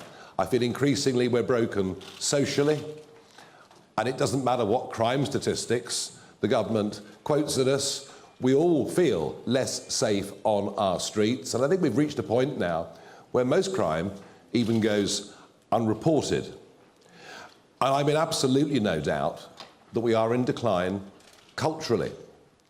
We've begun to forget who we are, what our history is, what we stand for. We've put up with the minds of our children from a young age right through university, frankly, being poisoned about what this country is and what it represents. And all of this would be manageable if there were some clear political solutions. But I think our politics is perhaps as broken as all of the other factors that I've listed. And I was very struck over the last couple of weeks. I've been involved in 2 7-way debates with party leaders and main representatives, one on the BBC, one on ITV, which descended really into a shouting match between Penny Mordaunt and Angela Rayner. And yet, when you listen to what they were arguing over, it seemed to me that the more they argued, the more they seemed the same. We're going through a breakdown of trust in politics, where manifestos, one after another, can keep making the same promises, and no one believes now, frankly, a word that they say, which is why today, specifically, is not a manifesto launch. Because if I say to you, manifesto, your immediate word association is lie. And that is, I think, wholly unsurprising. There are also many millions of people out there, not just disappointed over manifestos, but a lot of Brexit voters, millions of Brexit voters out there, genuinely disappointed. They believe that by voting for Brexit, and actually the reason we saw the turnout on the scale that we did is that we'd actually get a grip on mass migration into Britain. We'd get back proper control of our borders, and none of that's happened. In fact, the very opposite has happened. So there are feelings of disenchantment there as well. They, of course, also run through our millions of small businesses who thought, well, at least the regulations, at least the rules will get easier. Some people say to me, well, Nigel, that's a failure at Brexit. No, it isn't. It's a failure of a sovereign government to implement the will of the people and, indeed, its own manifesto. And I also think there's a complete lack of leadership. I'm not, going to say personally abusive things about Keir Starmer or Rishi Sunak. I'll leave that to the rest of the establishment to be rude about me, because I couldn't care less. It doesn't matter. I'm pretty used to it. I've even got used to people throwing things at me, but there we are. But there is a lack of leadership. People actually need some sense of being inspired, some sense of believing there's somebody up at the front that believes in what they say, says what they believe, and is going to show a way forward for the country. And I don't believe we have any of that either. So I've come back into this because I think there is now the most enormous gap that exists between the two big Westminster parties. And I say Westminster because it is very much Westminster and Oxford University thinking that dominates these parties. A huge gap between that and the conversations that I hear being had by families and people around the rest of the country. I could see it before the Brexit referendum. I can see this huge gap between our political class and the people. And the Brexit result, the shock of that result, showed us that it existed. I now believe that gap to be even bigger than it was before that referendum back in June 2016. So we've chosen to launch our contract with you. Now look, we are not pretending that we are going to win this general election. We are a very, very new political party, and we would have much preferred this election to take place in October or November. I personally was a bit crestfallen initially by what Rishi Sunak said when he announced July the 4th, but we are running very fast to catch up. And I genuinely believe that our campaign now has some momentum around the country. We've seen that in some of the opinion polls, and particularly encouraging a rapidly increasing number of young people, and I'm talking the 18 to 24 year age group, are now coming to reform UK's cause. So this is not something with which we're going to govern the country. That's not possible in this election. Although this election is, for our party and for me, the first important step on the road to 2029. Our aim and our ambition is to establish a bridgehead in Parliament and to become a real opposition to a Labour government. And I say that because I can't see Sir Ed Davey providing real opposition, because actually on many fundamental policies, the Liberal Democrats and Labour, frankly, don't vary very much. And I certainly can't see the Conservatives providing opposition, because they don't agree on anything. They spend most of their days arguing among themselves, and they're split down the middle when it comes to policy. They're certainly split down the middle in terms of their attitude towards me. Goodness gracious. You had Suella Braverman virtually proposing political marriage over the course of the weekend, whilst at the same time, Lord Cameron, goodness me, they dragged him back. Talk about back again, crikey. And we had Lord Cameron generally being fairly abusive. And that sums up where the Conservative Party is. So we're a party that knows what we believe in.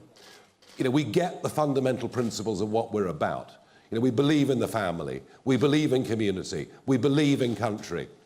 We know exactly what we believe in. And our aim is to provide clear, consistent and growing leadership during the course of the next Parliament. But not just in the Parliament, around the country too. And it's my aim that we turn this into a big, genuine mass movement of people. And I believe that that is actually highly achievable. So we've chosen to launch our contract in Wales, which seems highly, highly appropriate. After all, Labour have been in power here since 1997. So perhaps there are some lessons that we can learn from 25 years of Labour government in Wales, that are perhaps what we might be looking forward to in just a few weeks' time when Sir Keir Starmer becomes our Prime Minister. In Wales, taxes are higher. Yes, they are. Council tax is higher, on average about £500 per median property, than it is in England.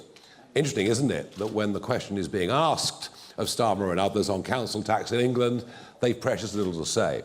So the people in Wales pay more taxes, and spending per capita is higher in Wales than it is in England. There's more money being spent on you, on public services, than there is on the other side of the bridge.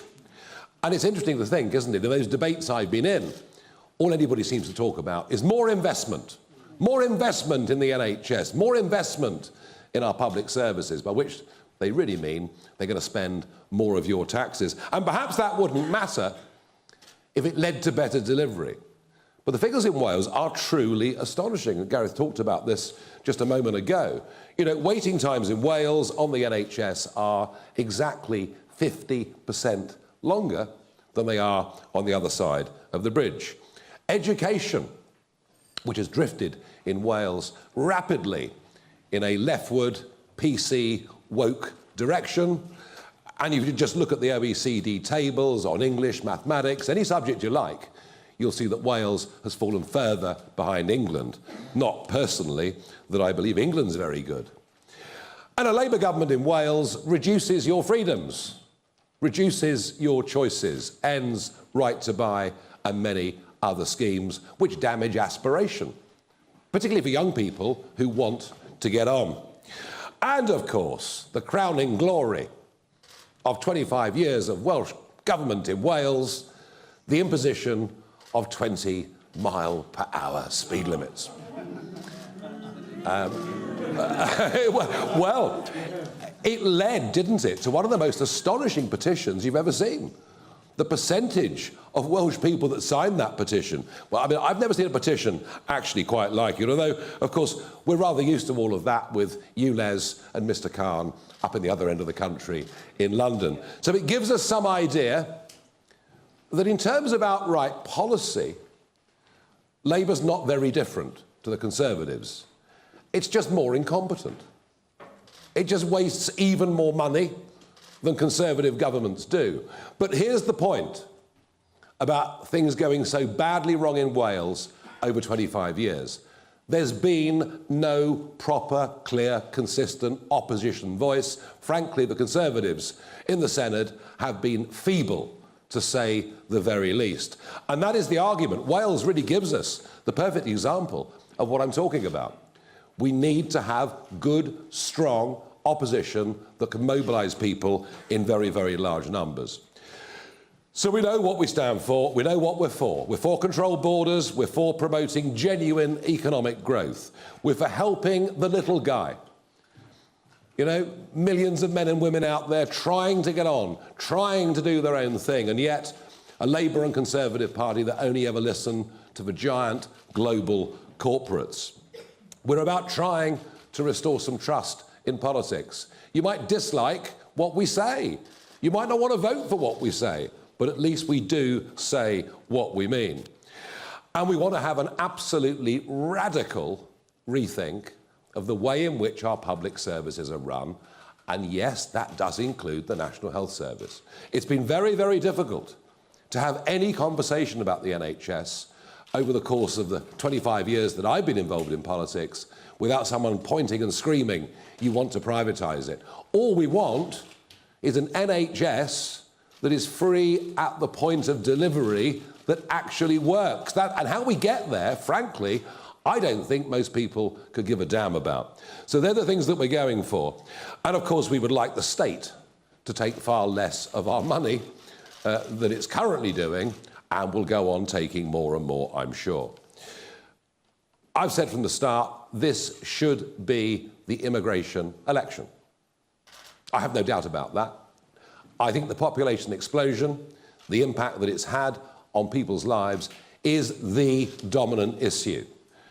How can you discuss NHS waiting lists without discussing the fact that the population has risen by 6 million people since David Cameron came to power back in 2010? How can you talk about a shortage of housing where we need to build one new dwelling every 2 minutes just to cope with current levels of net migration? How can you talk about any of these things? So we believe this is what we should be talking about. But of course the others would rather not discuss it. The Conservatives are attempting for a 5th manifesto in a row to tell us they'll reduce the numbers. But then they told us in 2010 and 2015 and 2017 they'd reduced net migration to tens of thousands a year. They promised in 2019, with Brexit controls, we'd massively reduce the levels of unskilled labour coming into Britain. Well, it's running at getting on for net 750,000 a year. When you look at those that have come and stayed, it's incredible to think that 1 in 30 people on the streets of Britain today have come here in the last 2 years alone. Never before in history have we ever seen literally anything like it. And as for Labour, well, it's extraordinary that they launched their manifesto with their 6 key priorities, not even mentioning immigration, not even mentioning the impact on people's lives. So we want to have a proper, honest debate about it, and we believe that an overall freeze on net migration numbers is what we need for a few years to help us at least try to catch up. We also have to say it's only right and proper that you only get benefits in this country once you've been here for 5 years, obeyed the law and paid your taxes.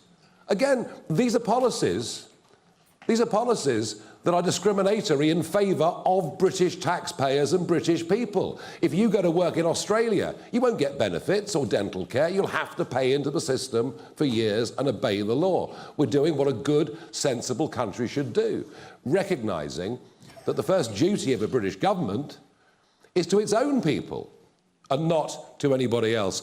And as far as Dover's concerned, well, I was going out into the Channel 4 years ago, day after day, filming the small dinghies coming, predicting that vast numbers would arrive unless we changed policy and started deporting people who came illegally, something, by the way, that we used to do up until 2010. You know, the last years of the Labour government, we were deporting up to 40,000 people a year who'd come illegally. We've lost our way. And part of the reason for that is a court in Strasbourg that's become increasingly activist. They've even interfered recently with the Swiss government, telling them they have an obligation under international law to maintain net zero policies. Well, the Swiss government have decided to ignore them, but we think the only way to really fully restore sovereignty, to decide who can come in, who can stay, is by leaving that European Court of Human Rights. It is completely out of date. It's not serving the purpose for which we signed up to back over 70 years ago. But of course, this all leads on to the cost of living crisis. Rents are up by, on average, 20 to 25% across the whole UK since 2021 alone. Is it any wonder, with an exploding population, that rents are going up? So a freeze on overall numbers would at least begin to reduce the pressure. And of course, one of the biggest bills that families face, and the lower your overall income is, the bigger this particular bill matters, it's energy. It's energy. It's whether you're filling your car or whether you're paying for your heating. And we have been following net zero policies championed by Mrs May, enthusiastically embraced by Boris Johnson, and now being virtually copied by the Labour Party. We're pursuing net zero policies that are self-destructive. Just look at what it's doing to industry. What's happening to steel making in South Wales? It's going. But somehow government thinks that's good because we reduce the amount of carbon dioxide that we emit. But we don't. We just export the production of that CO2 as the goods are made somewhere else. In this case, I'm particularly talking about primary, not secondary steel. And then we import the goods back into our country. So we want to get rid of the subsidies that are paid to green energy companies by loading taxes on the electricity bills of everybody in this country, and we've been doing this now for the best part of 20 years. But we also have to try and find out a way that people can be better off. National government, opposition, much of the media seems to want to bow down to the god of GDP. Our gross domestic product rose last year. Isn't that great? Well, if you massively increase the population, it's perhaps not surprising, with more people, that the overall size of the economy would grow. But here's the key. Coinciding with record levels of migration into Britain, we have now seen 6 consecutive quarters of GDP per head falling. We're getting poorer. The mass import of cheap, unskilled foreign labour may work for your big multinational company who want as cheap a labour as possible and couldn't give a damn about the social consequences, but it's not working. And we very much want to be a party that is on the side of working people. And that is why I think this is perhaps the most transformative thing in this document, which, by the way, has been so excellently worked on for months and produced by Richard Tice. He deserves the credit for this, not me. I'm a Johnny-come-lately when it comes to this document. But I think the most innovative thing, policy that we've put out in here, is to raise the level at which people start paying tax to £20,000 a year. Why? Well, number one, it would take 7 million people out of the tax system altogether. A devilishly complicated tax system. That would be a good thing, of course, for those on low pay. Be a good thing for many pensioners, who, if they have a small private income, supplementing their state income, are being dragged into the tax system. Not a very good policy for local accountants, obviously, because they love the complexity. Not a good policy for civil servants, because we could probably get rid of a few with a mass simplification like this, but also a huge incentive, a massive incentive to get people back to work. And I'll talk a little bit more about that right at the end. We also think inheritance tax, and it depends where you live and what property values are, and this is not as relevant here as it perhaps is in the home counties. But, you know, an average semi-detached house in South London is now, when the parents die, attracting, you know, inheritance tax. This was never designed for people in the middle. It was always designed for those at the upper income scale. So we'd go to £2 million on an estate before anybody paid inheritance tax. So simplification matters to us. but it's wealth creation. You know, Labour have launched their manifesto talking about wealth creation, but I didn't see a single thing in there that would create wealth. And that is because our political class is stuck in the global corporate mindset. I saw this in 20 years in Brussels, where it was the influence of big businesses with their lobby that dominated the way, totally dominated the way that politicians thought. This sort of unholy triumvirate, if you like, of big business, big banks, and big politics. And we genuinely are on the side of the 5.5 million men and women out there running their own small companies, acting as sole traders, who feel government is their enemy. And it's their enemy whatever the colour of the rosette. Just look at these crazy IR35 rules. How difficult they've made it for self-employed people right across the United Kingdom. Think about what they did to corporation tax last year, putting it up by 30%, and being surprised that many small and medium businesses now don't have as much capital, perhaps, to reinvest, or as much incentive to make profit as they had before. And the other group of people who feel betrayed by the lack of Brexit delivery, there's the broader population who voted for lower numbers, but there's the business community who genuinely thought and hoped that by getting rid, by streamlining so many European Union rules, that their lives would get easier. They haven't. They haven't. The government blames COVID. Because of COVID, we couldn't do these things. Well, I would argue they didn't have to lock us down repeatedly. Once was probably more than enough. But we have not. And you know, Rishi Sunak and others promised they'd get rid of thousands of EU laws. They simply haven't done it. And actually, in some sectors, the regulatory authorities in Britain have made life for men and women running small businesses even harder than it was during the time of EU membership. So we believe that genuine economic growth doesn't come from half a dozen giant multinationals. It comes from the simultaneous actions of hundreds of thousands of people, millions of people, deciding they're going to have a go. And of course, these people don't benefit on holiday pay, they don't benefit on sickness pay. These actually really, economically, these men and women are the heroes of the country. They deserve encouragement, and the more people that do it, the greater the wealth that we will create. And we need wealth. Of course we need wealth. And one of the areas where we need to spend money is defence. I can't think the world has been in a more perilous place at any point in my lifetime. I was born after the Cuban Missile Crisis, just to clarify. Only just. And frankly, this balmy idea of saying we're going back to national service. Oh, no, we're not. All we're going to do is take 30,000 young people and at vast expense give them a year's training. What we ought to be doing is saying, look, there were 100,000 people in the army in 2010. There are 72,000 people in the army now. Let's not recruit 30,000 part-timers. Let's actually recruit 30,000 people full-time to be in the services, and a similar principle, of course, would apply across the Navy and the Air Force. And in terms of expenditure, look, we think government should push on to 2.5% and then 3% of GDP as quickly as they possibly could. I think we've neglected defence very, very badly.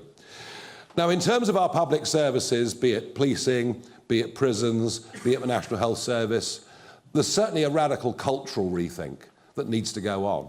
I've been fascinated going around the country in the last couple of weeks, talking to people, parents particularly, about their real fear of knife crime, growing fear of knife crime. And this is not from the 18-pluses, it's going right down in the teenage years. And we have no doubt that an approach to policing such as stop and search, and don't worry if you're called prejudiced or you're doing something wrong, actually you'll save lives. We're going to have to get much tougher on low-level crime. And I mean shoplifting. I mean, can you believe it? You could all go out and shoplift, it's fine.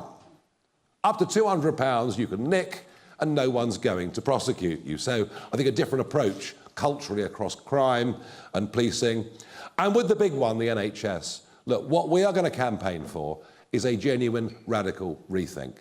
You know, we all grew up loving the NHS, being deeply grateful to the NHS. It was there and a fantastic thing. And I've been trying to make many of these arguments, actually, I've been trying to make for well over a decade, that we have to have a rethink. And I think perhaps back in 2015, when I led a different party in a general election, perhaps I was just a bit ahead of the curve. Perhaps I was saying things that people didn't want to listen to. But I get the sense that they are listening now. We are not getting bang for our buck, and there's a growing level of disenchantment that the health service simply isn't fit for purpose in the way that and not just the way that it used to be, the way that we want it to be. So let's look at other funding models. Let's look at how the French do it. Let's be radical in our thinking. And my final point's on benefits. Now, it's quite easy for those in work and working damn hard to say lazy scroungers on benefits. It's the sort of conversation you hear in the pub. But actually, there are a lot of people on benefits who do not want to be on benefits. They want to go back to work. But the system massively disincentivises this. Because if they work for more than 16 hours a week, they start to lose the benefits, and they'll lose more benefits than they'll earn in going out and getting money. There is a trap, a benefits trap. And that isn't good for people economically, and it certainly isn't good for people psychologically. And that is where raising the level at which we start paying tax to £20,000 a year really, really matters. This is something that would make work pay. That would make a massive difference to our societies, massive difference to nearly every one of our communities. And of course, for those on benefits who see it as a holiday, quite extraordinary, isn't it, that you could have an online consultation and be signed off on the sick with depression. And that, by the way, I'm not knocking those that genuinely have mental health issues. Of course I'm not. But what I am saying, it's ludicrous that that can happen with an online consultation. And we want to make it clear that for people that are thought to be fit and able-bodied, once they've had 2 offers of a job, if they don't take one of those jobs, they lose their benefits. And I think, again, that is something that working people would agree with. That outlines the broad principles of our contract. As a party, we're unashamedly patriotic. As a party, we believe that British history is a great thing and should be taught properly and with fairness and with balance. But as a party, we're radical. We're radical in terms of the way we want to change public services. We're radical in terms of the way the education system in this country needs to operate. We're radical in terms of our simplification of the tax system. We're radical in terms of our view on issues such as the electoral system, the House of Lords, our right to a referendum. And you can be both. You can be traditional and radical at the same time. Because we're proud of who we are, but we feel at the moment politics and government isn't fit for purpose. We want real, genuine change to give us a better, brighter and stronger future. And I promise you all, this is step 1. Our real ambition is the 2029 general election. But this is our first big push. I've been back in this job for a couple of weeks. I sense we're doing really rather well. Thank you. Now, thank you.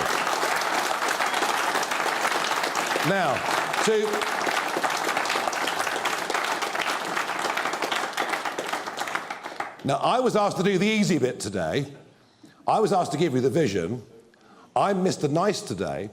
Mr. Nasty is Richard Tice today, who's going to tell you what taxes are going to go up and where the savings are going to come from. Richard, thank you.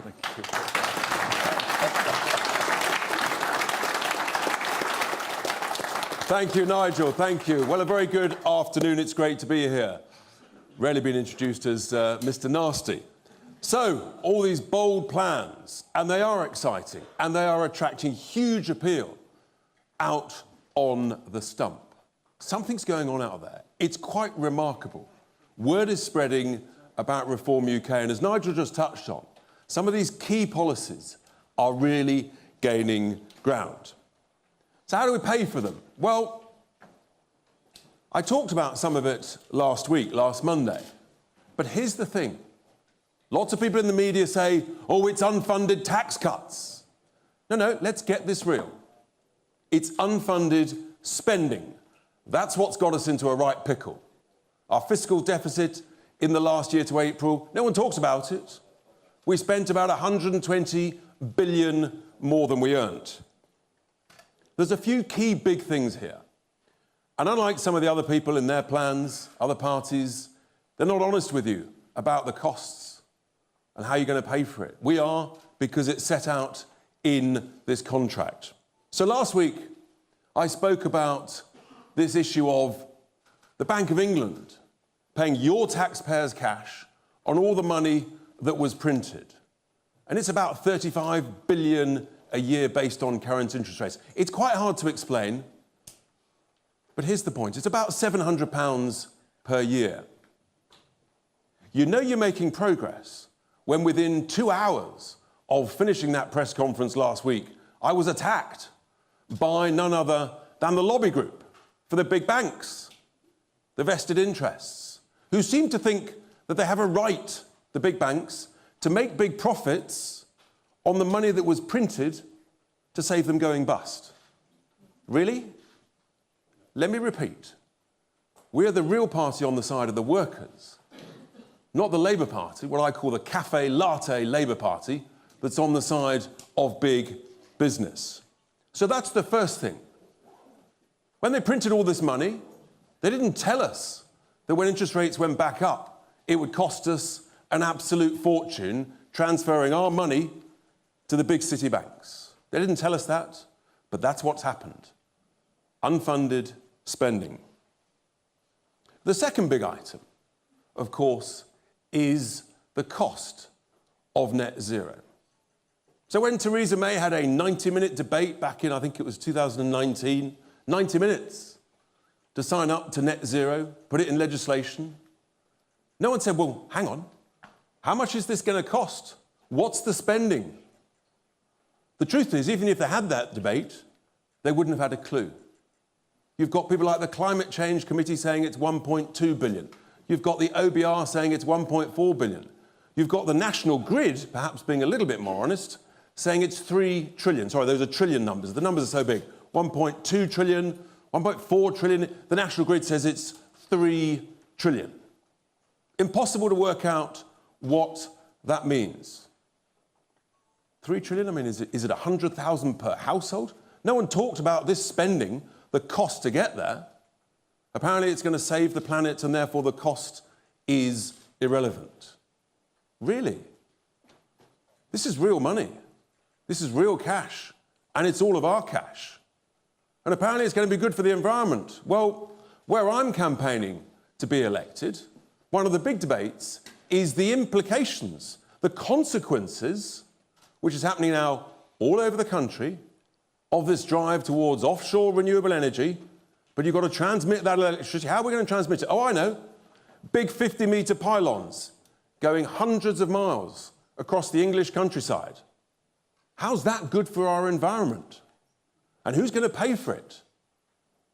So all of those who voted for this, they didn't tell us that, did they? They didn't tell us how much it would cost and how much it would blight the English countryside, our environment. How's that good for the environment? We reckon that if you scrap net zero, then the saving to the taxpayer every year for the next 25 years would be in the order of £30 billion per year. What is that? That's about £600 per adult. That's what that is. 600 quid per adult. So 1,200 quid for a two-person household every year, after tax.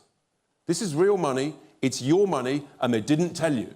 They deliberately misled the British people about the cost implications of net zero. And as Nigel quite rightly said, all you're doing, you're not reducing global CO2, you're just shipping it somewhere else. And we're the mugs that are paying for it. And it's got to stop. And we're the only party that has the courage to say, this is unfunded spending, it's costing us a fortune, it's not going to save the planet, and it's got to stop. 30 billion a year. Now, the third big item, and again, some of the press will attack us. One of the mainstream broadcast journals, newspapers this morning tried to do an analysis of some of these costs. The thing was, though, because they didn't want to actually tell us the truth about these numbers, they just talked about in generalities. But we all know taxes have gone up to record levels, and yet the quality of the outcomes of public services has declined. That can only mean that we're spending money badly. If taxes had gone up and the quality of public services had improved no end and waiting lists had dropped to zero, you might say, well, money's being spent well. So when I talk about waste in public services, waste in public spending, particularly in things like the NHS, I always get contacted within a couple of days by nurses, anaesthetists, surgeons, doctors who say, Richard, thank heavens, someone is actually telling it as it is. The waste is everywhere. It's extraordinary. And I've got a very simple slogan. It's what we do in business. And we come from the world of business. We're fixers, we're sorters, we're doers, we make things happen. It's very simple. You've got to cut out the waste from the back office and invest it in the front office. That's how you grow a business. That's how you improve the surplus that you make. That's how you improve the quality of your product. And that's what we've got to do with the public sector. Instead, we learn that since about 2019, there's an extra 600,000 people working in the public sector, but productivity's gone down. So we have to be honest with people. And in the same way that all of us struggling with our bills at home, we're saying, well, I've got to save £5 in 100. But you've still got to pay the bills, the rent, the mortgage, the food. So you've got to buy more wisely. That's what we do in business. Nigel talked about small businesses. We're all looking at our bills. And in business, you say to your spending managers, folks, we've got to cut the cost, but we've still got to provide the product. So you've got to save £5 in 100. And bluntly, that's your job. And if you don't, you're fired. I know it's tough, but these are tough times. And when the going gets tough, guess what? The tough get going. That's the reality. And that's what's got to happen in the public sector. When they introduced the Equalities Act in 2010, and all well-meaning, well-intended things like diversity, inclusion, and equality, it sounds lovely. But they never told us about the cost of it, did they? They never said it's going to cost hundreds and hundreds of millions every year, and productivity is going to go down as you move towards mediocrity. So I simply don't accept the nonsense that's talked by those in the Treasury and in the main two parties who say you can't save any money in the public sector. It is utter nonsense. We know it's nonsense because of those extra 600,000 people. We know it's nonsense because the size of the cake that Nigel's talked about in the NHS, it's up to about 11% of the size of the cake, and yet waiting lists have gone down. That is the proof that we can spend money better. We can save money in the back office and invest it in the front office. And I know it sounds glib, but the numbers are big.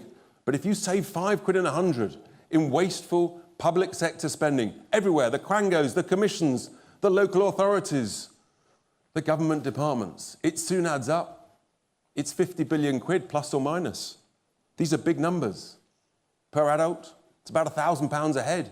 This is real cash with which we can completely transform the way we run our economy, and as Nigel touched on, the tax cuts, in order that actually we can make work pay, we can make businesses grow, we can encourage risk-taking.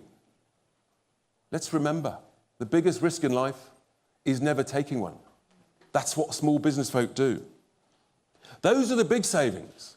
On top of that, if we get 1 million people off benefits back into work, there's huge billions of savings.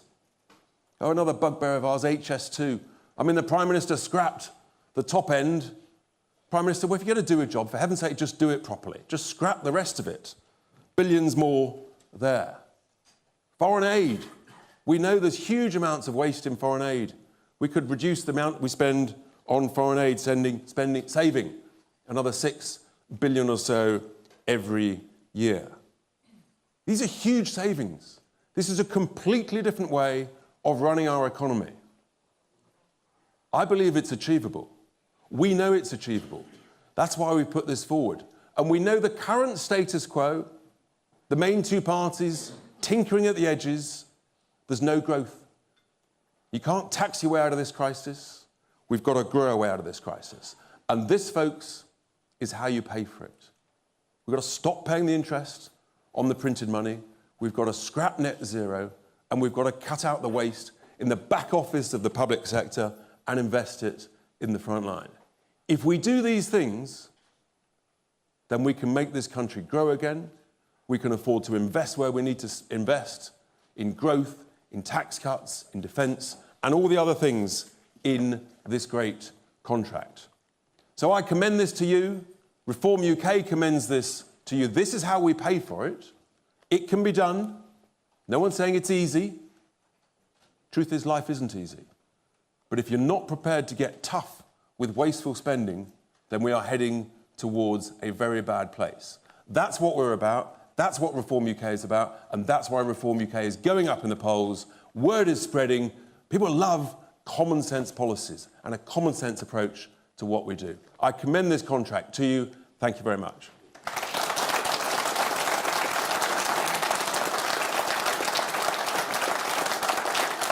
So, you've had the nice bit, you've had the challenging bit, and then the next plan is we're going to take some questions from the press. There are then one-to-ones. We're also going to, it's very important with a contract is not valid, of course, unless you sign it. So we will be signing the contract in due course. But Nigel, let's do some questions. So, who's first from the questions? Alex. Thank you very much indeed. That's brilliant. Thank you so much. Hello, Mr. Farage, Mr. Tice, Alex Forsyth, BBC News. You've got 24 pages here. You've talked about the costings, you've talked about the spendings, but some of the stuff in here, a freeze on immigration, NHS waiting lists down to 0, more police officers. You accuse other parties of broken promises, but isn't this really a list of unrealistic promises, a wish list rather than a serious plan? Aren't you doing what you accuse others of, which is chucking out a whole lot of things that sound popular in the hope you get votes that you never plan to deliver on? It is a promise that this is what we're going to campaign for over the course of the next 5 years.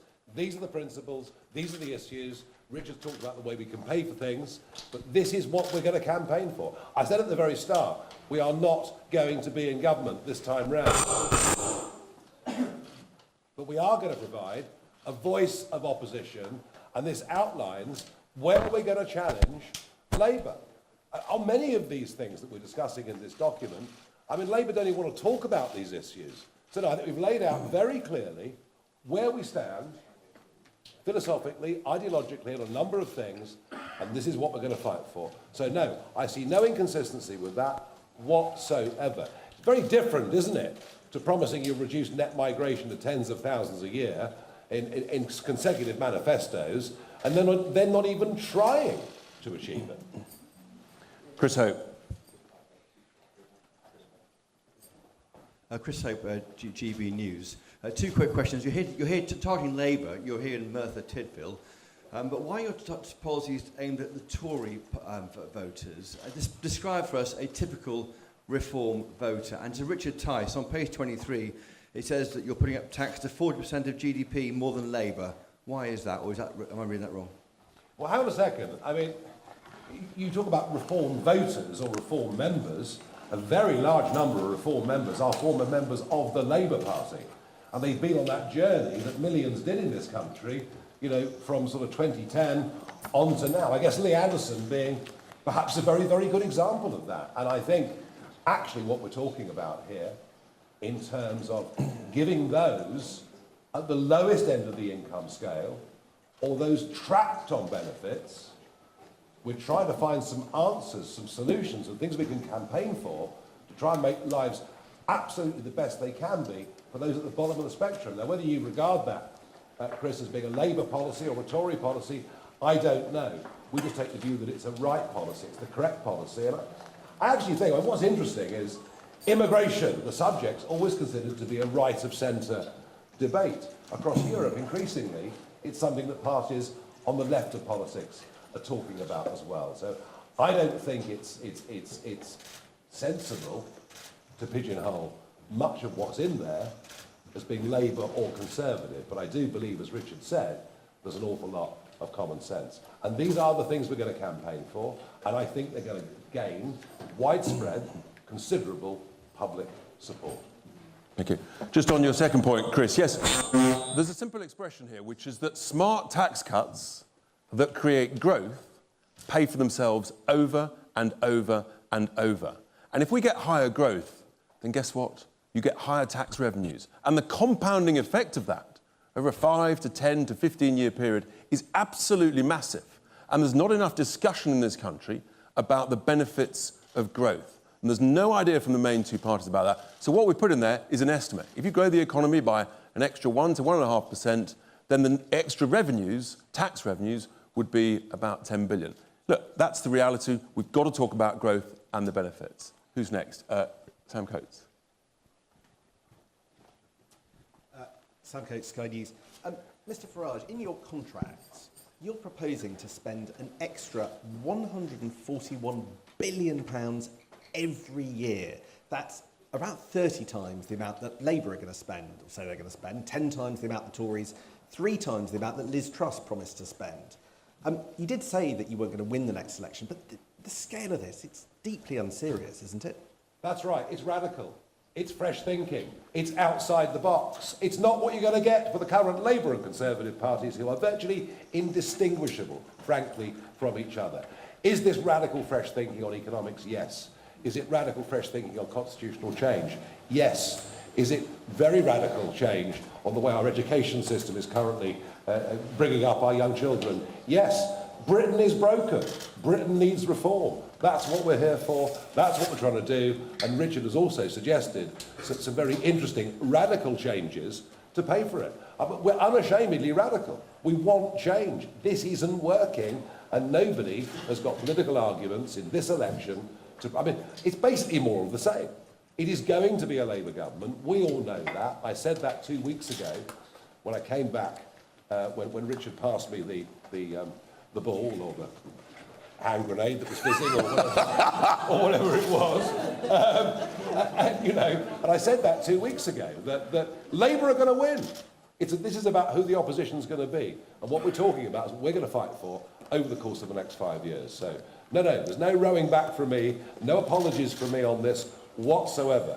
This would represent a fundamental transformational change within the British economy. But to be clear for those who are watching on the live stream, Sam, yes, there's some series of spendings, costs, but we also outline all of the savings that I've just touched on there. So it's very important that you look at both sides of the coin. As Nigel says, it's not working. People are getting poorer. Unless we change course, we are heading towards disaster. That's the point. Who's next? Yes. Hi, Emilio from Politico. I've got a question for Mr Farage. One of the main criticisms of you is that it's all well and good being a kind of protest voice because it's not that hard, but governance and even leading the opposition, like you're saying you want to do, is actually a much more complex thing. It requires delicate management, it requires negotiation and compromise. And although you might not like their decisions, Rishi Sunak and Keir Starmer, they both have experience running enormous, complex organisations that require some of that compromise and negotiation. What do you say to people who might like you and think that you talk a lot of sense, but don't believe that you've got the attitude or the skill for the compromise and management required to be an actual opposition leader or even PM rather than just a protester? All right, well, look, I think, we all have our personalities. Yes, of course, I'm fairly decisive.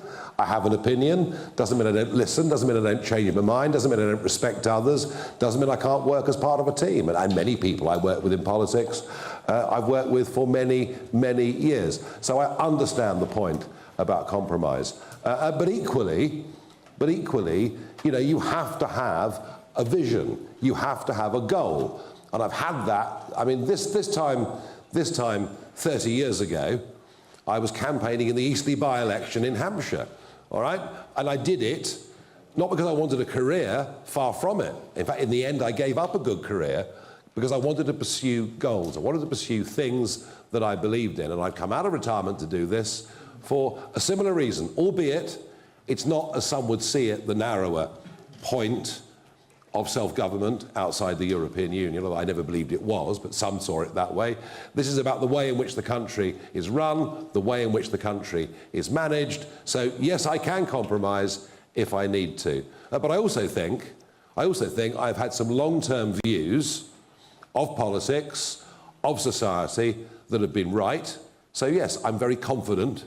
I'm very confident in what I say and what I believe in. And I think to give leadership, you actually need to have that. I'll take a couple more. Yes, the lady there. Hi.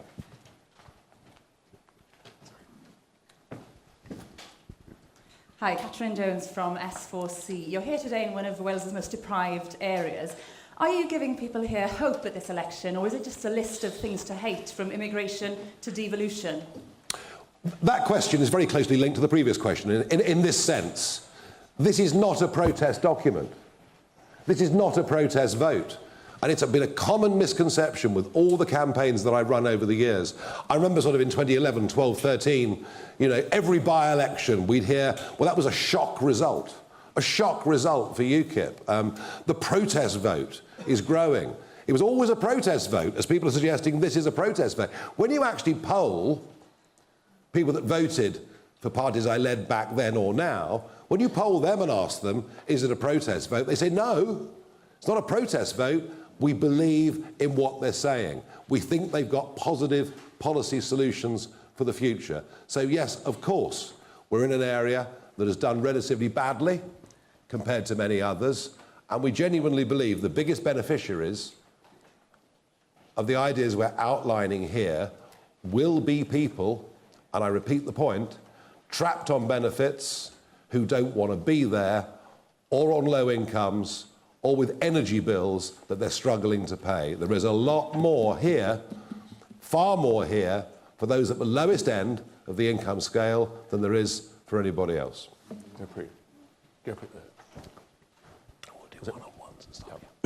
Hi, thank you. Gurpreet Nolan from Sky News. You say you want to find £50 billion of public sector waste every year. That's an enormous figure. Where exactly do you plan to find those savings? And is this just code for cuts to public services? Well, cuts to public sector, I mean, frankly, they're never in the office anyway, are they? I mean, it's work from home. You know, pop into Whitehall a couple of days a week. No, I mean, Rich has made the point at length, eloquently earlier. If you're running a company and things are tight, you say to your managers and middle managers, right, I'm sorry, this is the way it is. You've got to cut £5 and 100. In fact, in tough times, it might be £10 and 100 or £20 and 100. And you have to find a way of doing that without affecting the product that we're selling to the public. This is not unrealistic in any way at all. And the sheer bloating, the bloating of the quangos, the bloating of the civil service that has taken place even since, well, let alone since 2016, since 2019, is just astonishing. And that's what we've had with the Conservative government. We've had big government, we've had restriction of individual choices, we've had high taxation, record immigration, and all we're going to get with Labour is more of the same. So, yeah, some of these things we're proposing are tough, but look, you know, the accumulated national debt is now 2.7 trillion. It was just under 1 trillion when the Tories came to power. We simply cannot go on like this. We're skint. I mean, who else would dare say that in this campaign? We're skint. We're in real trouble. And the nonsense of economic argument we hear from Rachel Reeves and Jeremy Hunt never acknowledges the fact that both of them are expected to be in deficit next year by yet another £100 billion. So we're saying, let's face reality. We have to have a slimmed down public sector, and we have to do that whilst maintaining services. Last question, ITV. And then we've got some one-on-ones, I think. Yeah. Thank you very much. Harry Hilton, ITV News. You're proposing in this contract tax cuts, £88 billion worth, on a scale that might even cause Liz Truss to raise her eyebrows. And the savings that you say will pay for these are questionable. Isn't this exactly the sort of economic policy that would cause financial markets to freak out? No, I don't think it is. And to compare it to Liz Truss is wrong. Yes, Liz Truss wanted to talk about growth, but nowhere in her proposal could we see cuts on the one hand to compensate for the giveaways on tax. That was the fundamental mistake that Kwasi Kwarteng made with that budget. We're not making that. And sure, you can question our numbers, but actually I think, in particular, what Richard has brilliantly illustrated, with the interest being paid to the banks not being my favourite set of organisations, I can tell you. And this is something that is now picking up more and more economic approval, former deputy governors of the Bank of England and others saying Richard's on the right track with this. So no. And in terms of financial markets, well, of course, the French bond market is very interesting this morning if you look at it. Look, I think an idea that says we want to regenerate the British economy, an idea that says we want to bring back manufacturing to our economy, an idea that says we have to accept the fact, whatever our view, we'll be using oil and gas until 2050, so why not produce our own in this country rather than importing it? I think all of these things actually will be quite bullish for financial markets, even if there was initially a bit of a political shock. But look, let's be realistic. I repeat the point. We ain't going to win this election. This is our first big election. But we are well on our way, if you believe the MRP polls, etc. at the weekend, we're well on our way to establishing, that bridgehead in the House of Commons. And those MPs that we do elect will actually have on their shoulders the hopes and optimism of many, many, many, many millions of people. Be in no doubt, this campaign is going well. There is momentum out there. You only have to look at things like social media numbers to realise how well we're doing with a budget that's a fraction of the others. And that's because we've got, we may be, compared to Labour and Conservative right now, we may well be a relatively small party, but we've got a very, very big message. Great. Thank you very much, everybody. We're going to do some one-on-ones and appreciate you all coming. We're going to, first of all, we're going to sign the contract. And we'd like some candidates to come beside us. Yeah. Behind us. Well, we'll just sign one of them, shall we? We'll just sign one of them, yeah. Come, if we get some candidates behind, come behind, that'd be great. We'll get it done. Sign it nice and slow for everyone. Yeah. Have we got a Sharpie? All I've got's that. Yeah, I'm not sure it's going to work. And as the press conference concludes, Nigel Farage, Richard Tice and a host of Reform UK candidates all sign what they're describing as a contract with the British people. Yes, very interesting there. We heard from Nigel Farage, the leader, to kick things off. Then we heard from Richard Tice with the costings, a bit of the money talk, and then there we go, the press all around. Lots of questions about how realistic some of the spending pledges are, about how realistic some of the tax cuts are. Nigel's retort to that was that we're not running for government. We know we're not going to win the election. We're here for the long run. We want to build up support and keep that momentum going. It is a bit of a free pass, isn't it? We know that in the best case scenario, Reform UK want to provide an opposition in the House of Commons, not to form the government, and perhaps that's behind some of their more ambitious pledges in this document, whether it's the abolition of any income tax at all on anyone earning below £20,000 a year. Of course, the threshold currently stands at £12,500 a year. That's a big, big tax cut, as is abolishing inheritance tax on any estate worth less than £2 million. These are large tax cuts, but they're accompanied by large spending cuts, 5% in each government department. Is that achievable? Well, I suppose the grand luxury of campaigning for opposition rather than government is perhaps we'll never know. And a huge amount on immigration. Of course, Nigel Farage has called this the immigration election. He says that he'll stop the boats within 100 days of taking office. He says that there'll be a freeze on net immigration. And again, they're putting forward this policy on taxing employers more if they want to bring in foreign workers. So there we go. We're going to speak to our political editor, Christopher Hope, who's been in the room. He asked a question to Nigel. Give us your reaction, Christopher. Hello, both. Yeah, with the Reform UK contract with you, press conference is now broken up. Nigel Farage, that is, and Richard Tice spoke there. Normally we see them on GBNews screens. Obviously, no one in their ears saying rap. They spoke for about 40 minutes. We've got a question at the end, though. I think for me, this document, our contract with you, it's like a Tory party manifesto on steroids. If you go through it, it is things which many people on the right of the Tory party are just calling for from Rishi Sunak, and he hasn't given them. Things like the option of a 2-year degrees for students to cut their debt, for example, 30,000 more full-time armed forces, 25% of your marriage tax allowance, recognise marriage properly in the tax system, increasing the tax-free income tax allowance to 20,000 from around 12,500, freezing non-essential immigration, bring down immigration to net zero in just a couple of years, patriotic teaching in primary schools and secondary schools, teaching about other countries' approach to imperialism as much as our own in this country. Paid for by cutting welfare benefits, by cutting 5% of every pound spent by the public sector, removing that altogether, firing civil servants who won't do it. I mean, it's a dramatic statement here. I mean, they've been challenged in this press conference about, is it even realistic? Is it a serious document? In fact, who is it aimed at? My question to Nigel Farage was, who is this aimed at? We're here in Merthyr Tydfil, an area failed by the Labour government here. But this is, I would say, policies aimed at the Tory right. But Nigel Farage told me, no, this is aimed at working class people who are worried about immigration, who want to get off benefits and aren't getting the help they require from the government. So I think fascinating. We'll be talking to Nigel Farage shortly. It's interesting, Christopher, you mentioned this idea of teaching children about slavery from other countries, this patriotic curriculum requirement. How exactly would that work?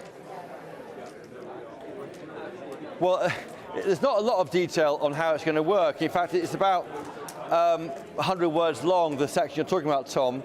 Essentially, they want to ensure that, yes, do teach people about Britain's role in the slave trade, imperialism, but also pair that with teaching about European imperialism and also the teaching of non-European slavery. So the point is that slavery was done by a lot of countries around the world in the past. It's obviously completely shameful and dreadful, but they're saying let's give the whole picture rather than just flagellate the UK about its record. Well, I think that would go down quite well with some people who are concerned about the curriculum as it is. Christopher, big spending pledges, big tax cut pledges, immigration. Nigel Farage saying that he'd be able to solve the Channel crossings issue within 100 days of taking office by sending the boats back to France, I believe. Yeah, that's right. He sent the boats back to France. Now, the way you do that would be we'd pull out the European Court of Human Rights. That would lead to that. On the page 1, it's all about immigration. It makes very clear there that we could take them back to France. It's not entirely clear how that would happen, but this is the policy of this party. I was struck particularly, Tom and Emily, you might like this, that they will push tax up to 40% of GDP. If this happens. Now, Labour is often attacked for that, its plans. The Tories have got near to that in the mid-30s in terms of percent of GDP. This party, Reform UK's party view, is that because the economy will be going so well, it won't matter. We all feel richer. So the fact it does say here they're looking at taxing 40% spend, a £10 billion increase in tax. That won't matter because the economy is growing. Sorry, Chris, am I understanding you correctly that because I think the Labour Party's plans take tax to about 37.5% of GDP, which is the highest in the history of this country, not since 1688 when records began on tax has tax been that high. Is Reform genuinely going to say that it's going to tax an even higher level of the British economy, tax as a share of GDP even higher than the Labour Party is promising? The answer to that appears to be yes. I'll integrate it more with Nigel Farage shortly. That was the question I asked of Richard Tice just a moment ago in the press conference, and he said that with the economy going gangbusters under this Reform UK policy platform, we'll be paying more tax, but the economy is bigger and growing better, so it won't matter. That's his point. So if GDP grows, Christopher, then that absolute number of tax collection will be a smaller percentage, that we might not actually meet the 40, providing that the GDP grows. That's the thinking, as I understand it.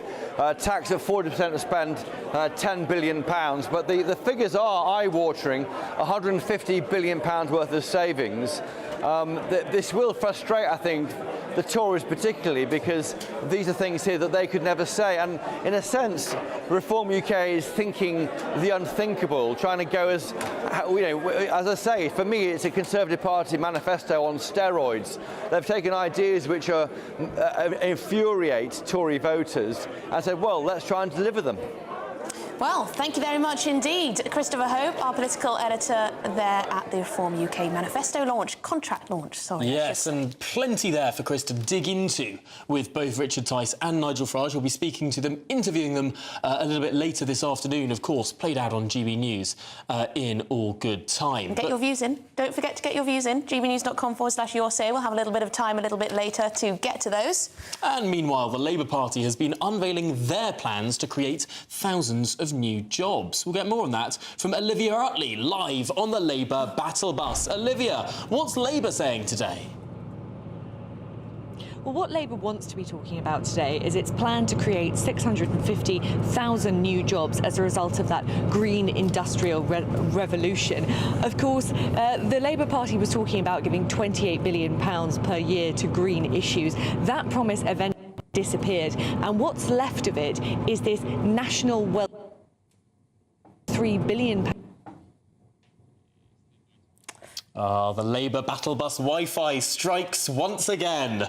We'll try and get back to Olivia. You were on the Labour Battle Bus, weren't you, over the weekend? I was. I got given a big red water bottle that says "Change Labour" on it. How exciting. Very good. Do you know what? The Labour Battle Bus, they do keep you well-fed and well-watered. They've got actually quite a lot of alcohol on board. Alcohol? Alcohol on board the Labour Battle Bus. Tins of IPA and lager. Not sure I approve of that. Should there be booze on the Battle Bus? I stuck to the espresso. But my goodness, So you should. I wonder if this is the Labour Party's secret trick to try and get good articles written about them. They just get journalists ever so slightly drunk.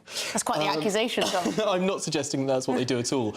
Of course, any and all drinking was obviously after people had filed their copy. But right, well, seeing as we've lost and, Olivia because of the awful reception, let's hear from the Labour leader, Keir Starmer, on his child benefit cap. Look, I understand the importance of dealing with child poverty, and the last Labour government had a strategy for dealing with child poverty, and we will have a strategy for dealing with child poverty. And there are many aspects to that in terms of the bearing down of costs and the bills that are on every household. So there are things that we can do. On the two-child cap, look, it's a tough choice. I'll be clear about that.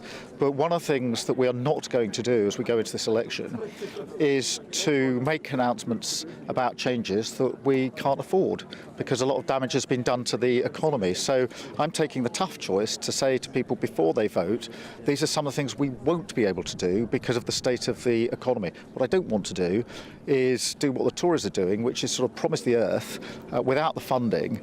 And, you know, guess what? After the event, as we've seen in the last 14 years, nothing gets delivered.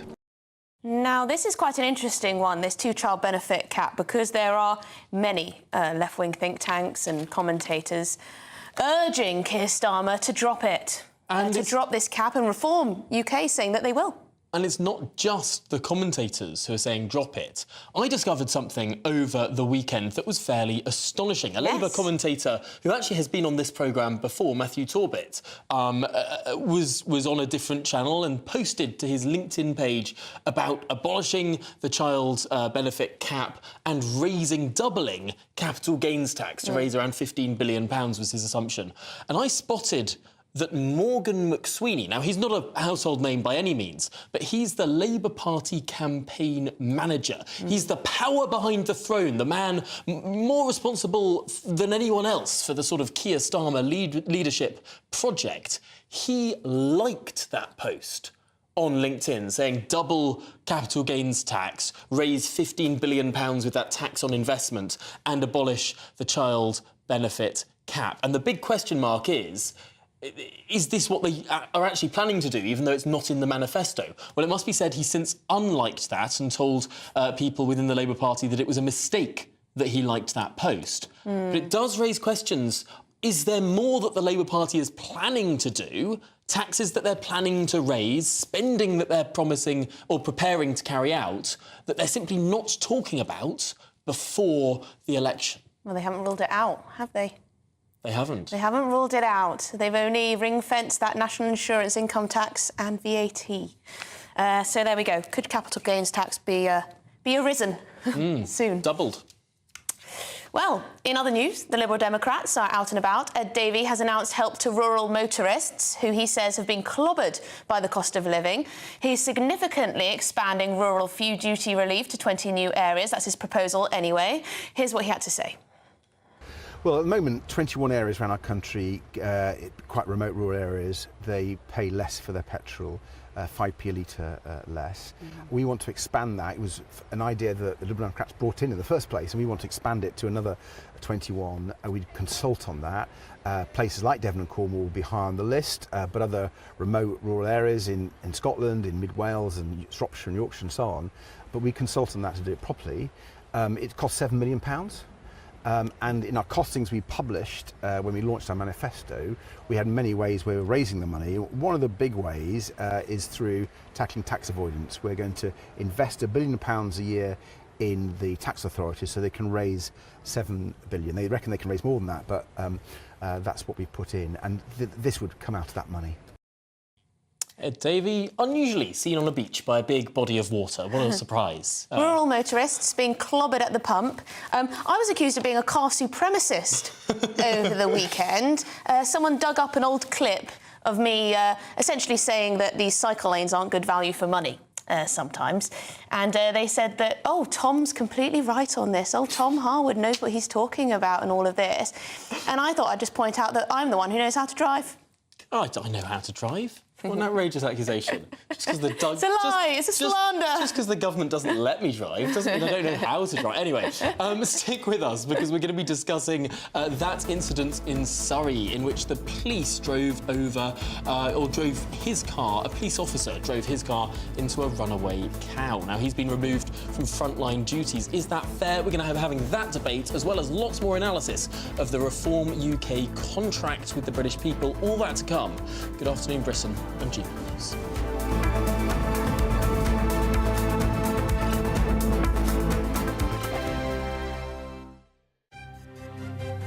GB News Breakfast, every day from 6 a.m. Joint CEO at the UK Sepsis Trust, Dr. Ron Daniels. Very good to see you this morning. Why is it with sepsis we sort of hear very little about it in day-to-day life until there's either a big story or a big tragedy? Why is that? Is it common?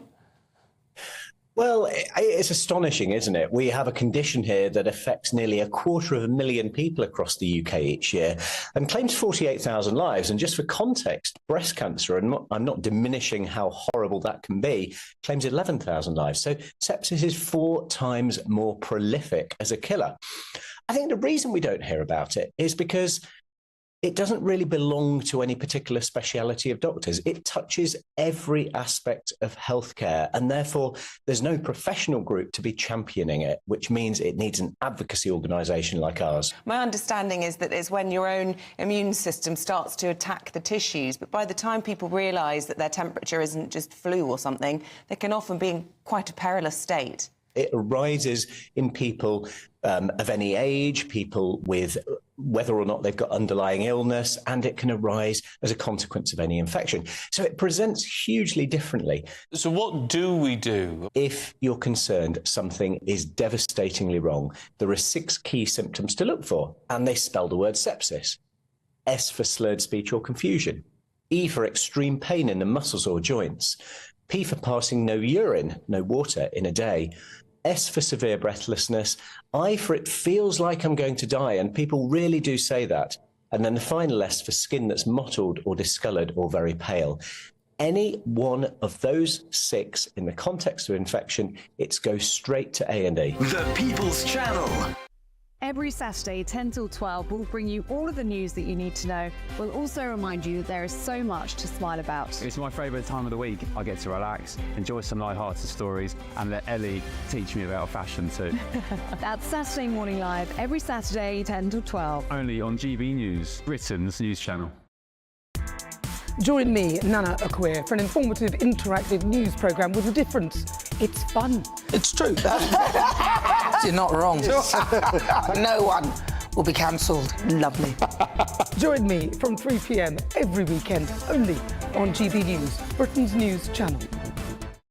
If you want your news to be straight talking, This is a nightmare for the Conservatives again. down to earth, It's not just Nottingham where this is happening, is it? and most importantly, honest, Hard-working, middle-class taxpayers, they'll get their book thrown at them. then catch me, Martin Daubney, Monday to Friday, 3 till 6 p.m. on GB News, Britain's news channel.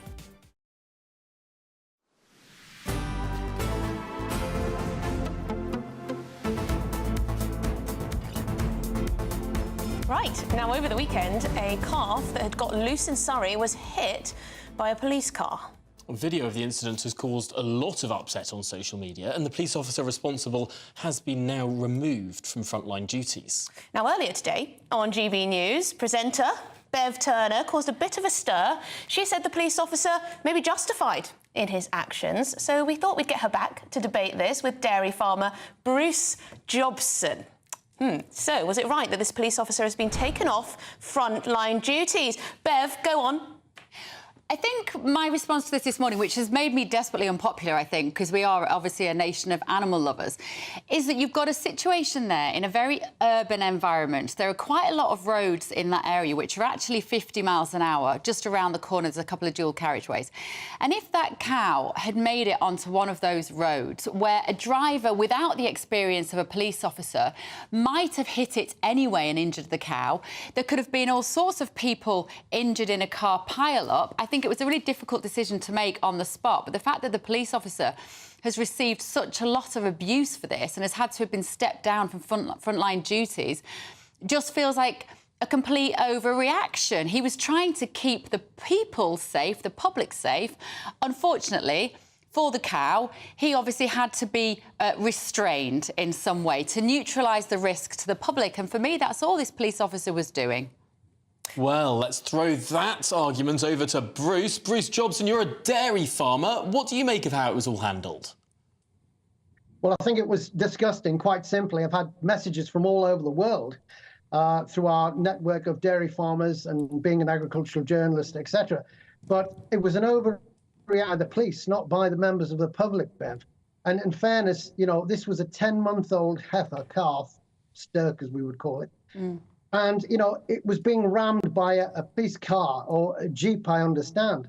Now, you know, that animal was in a state of shock. It was panicking. There's police lights, there's cars. What was needed was a bit of patience and a bit of understanding. And it shows a lack of perhaps training. And if there's one thing that comes from this, guys, we should have something for each police force to be aware of what can happen and what we can do. And I understand the concerns of what Bev was saying, and I can agree with that. Last weekend, we actually, my son and I went out and brought a bull back who had escaped onto the road, but we did it in a calm and measured fashion.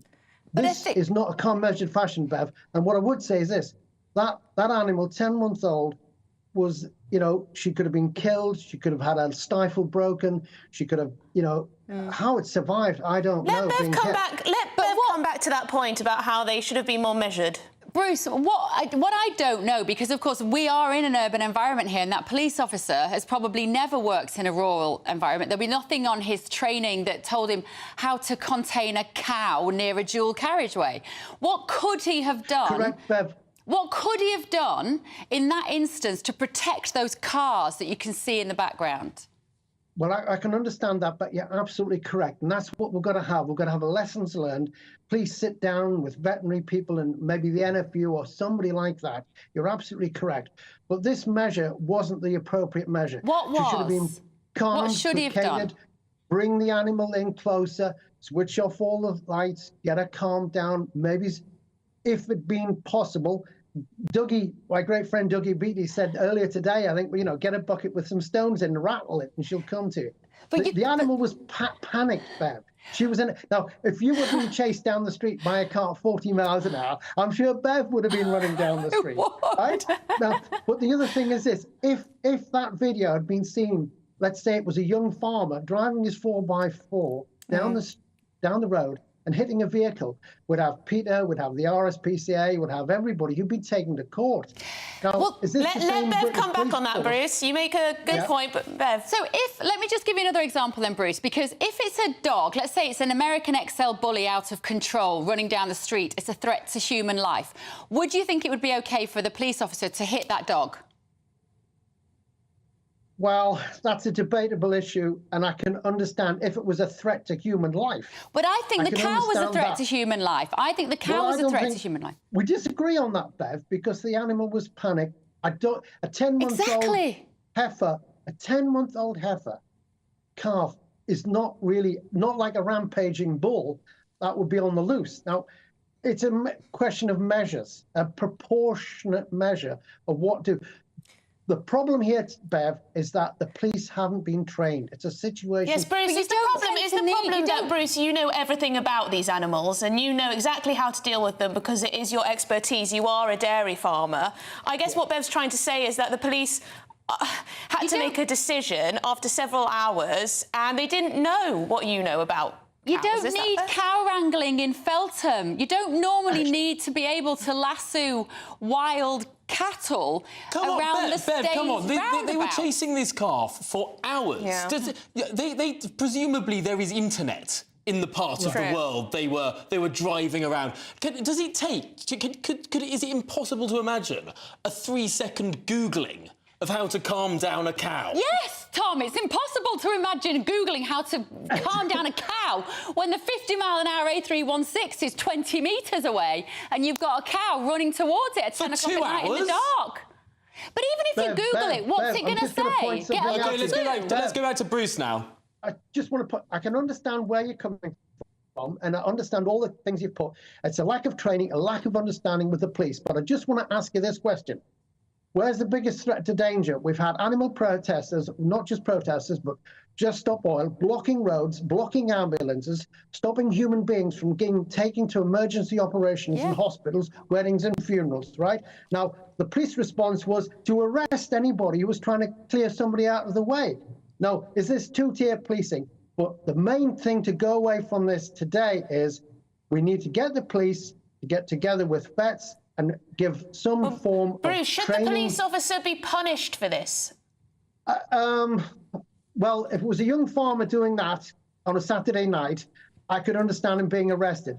Personally speaking, I don't think so. I think it was a lack of training. He made a big mistake, or his superiors made a big mistake. We don't know the facts. I've got a lot of sympathy for him and his family.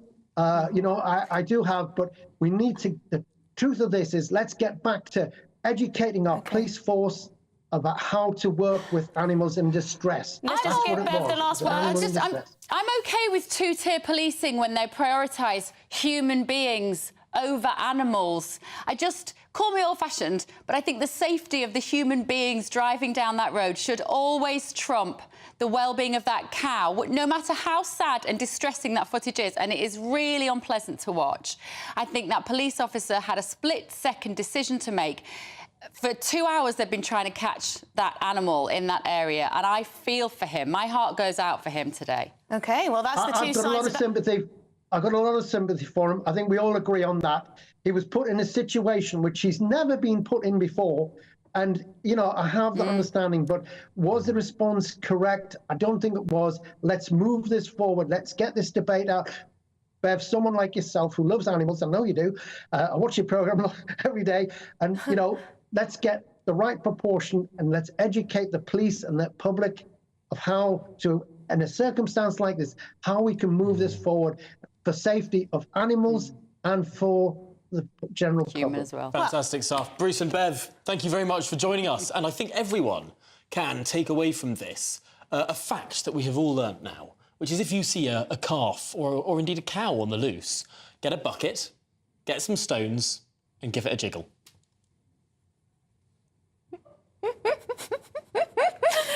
Tom, it's not a laughing matter and you make me giggle. Anyway, let us know your thoughts. You on Team Bev, Team Bruce? Coming up, is TikTok the new battleground for the election campaign trail? We'll be ripping into some creative and some rather cringy attempts from various political parties. Stay tuned.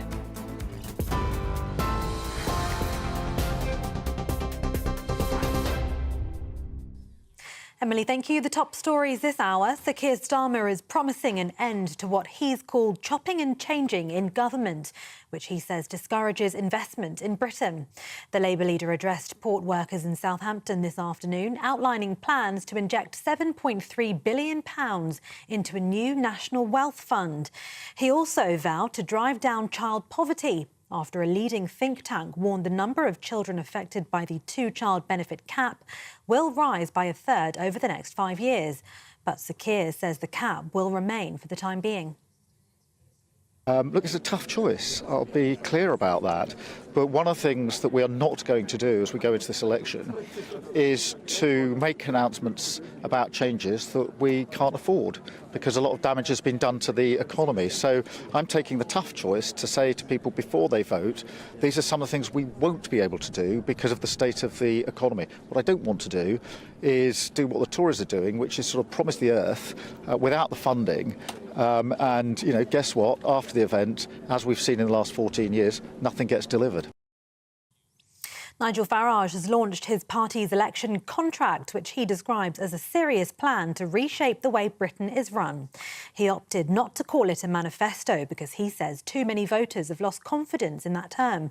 Nigel Farage outlined plans to freeze all non-essential immigration and take Britain out of the European Convention on Human Rights. There would also be a new tax for employers who choose to hire workers from overseas. Earnings under £20,000 a year would be tax-free, with extra funds made available by abolishing the government's net zero targets. Mr Farage told an audience in Methre Tidfield that he wants to restore trust in politics. What we're for. We're for controlled borders, we're for promoting genuine economic growth, we're for helping the little guy. We're about trying to restore some trust in politics. You might dislike what we say. You might not want to vote for what we say, but at least we do say what we mean. And we want to have an absolutely radical rethink of the way in which our public services are run. And yes, that does include the National Health Service. For the latest stories, sign up to GB News Alerts by scanning the QR code on your screen or go to gbnews.com/alerts.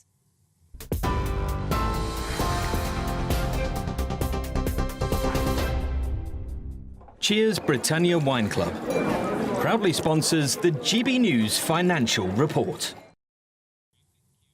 Here's a quick snapshot of today's markets. The pound will buy you $1.2670 and €1.1824. The price of gold is £1,832.53 per ounce, and the FTSE 100 is at 8,141 points. Cheers Britannia Wine Club proudly sponsors the GB News Financial Report. Hello, good morning. Welcome to your latest GB News weather update. It's going to be a slightly warmer afternoon for many of us.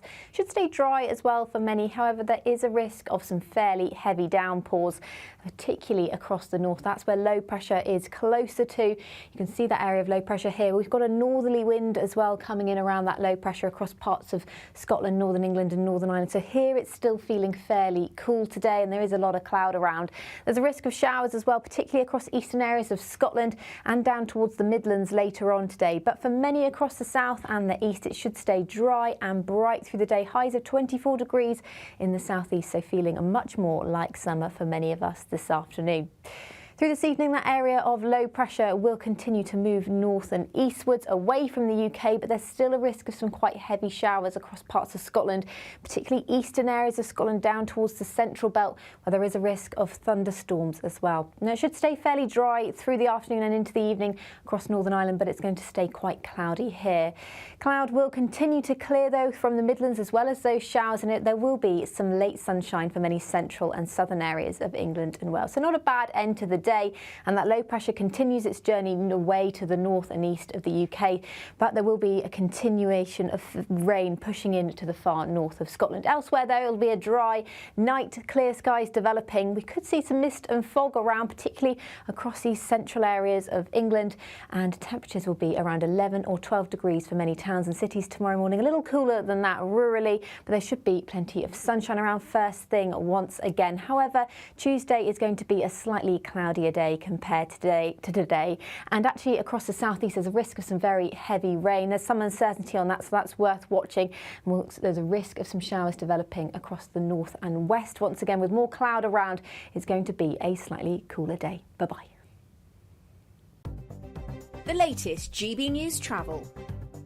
Good afternoon, I'm John Vincent. Queues on the M6 in Lancashire in both directions. It's all due to roadworks at junction 33 Lancaster South, and further down the M6 northbound in Warwickshire we've got a lane closed and the exit slip road partially blocked due to a spillage and broken down lorry at junction 3 for Nuneaton. The usual slow traffic on the M5 northbound in the West Midlands looking to join the M6 at junction 8, and we got some slow traffic on the M25 firstly clockwise in Hertfordshire. We're seeing slow traffic between junction 22 St Albans and 23 South Mims. That's down to roadworks. It's also slow M25 anti-clockwise in Buckinghamshire between junction 17 Maple Cross and 15 for the M4, and it's slow for the M25 in Surrey approaching the roadworks at junction 10 the Wisley interchange. And that's the latest traffic and travel news. You can stay up to date throughout the day by visiting our website gbnews.com.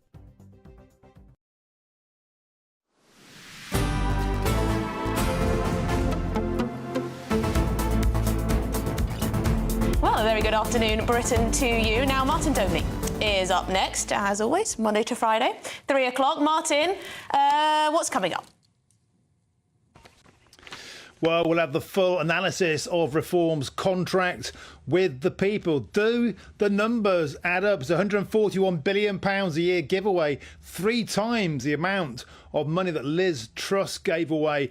Lots of giveaways for all. £20,000 threshold, £2 million on the inheritance tax. Lots of exciting stuff, but can the country afford it? Can Nigel Farage stop the boats in 100 days? Can he impose net immigration freezers, or is it simply pie in the sky? We'll have full analysis. Also, a top political commentator, Trevor Kavanagh of The Sun, says it's time to bring back Boris. Rishi Sunak is flatlining. Nigel Farage nipping at his heels. Sir Keir Starmer is snoozing his way into Downing Street. Is Boris the Tories' last-ditch secret weapon? Bring back the big dog. And finally, the pint. The Great British Pint is 200 years old today. A great British institution that no politician has ever dared to meddle with. Not even the European Union. We'll be raising a glass to the Great British Pint. Well, cheers to that, Martin. This is actually full of beer, always has been. But thanks for joining us, and see you at 3. Well, there you go. Sounds like a great show. But TikTok, it's become a bit of a fevered battleground this election. All parties are competing for the youth vote. Yes, Suella Braverman launched her campaign on the app TikTok over the weekend to much ridicule with this. I have a question for everybody. Who wants to go to the Four Seasons Orlando?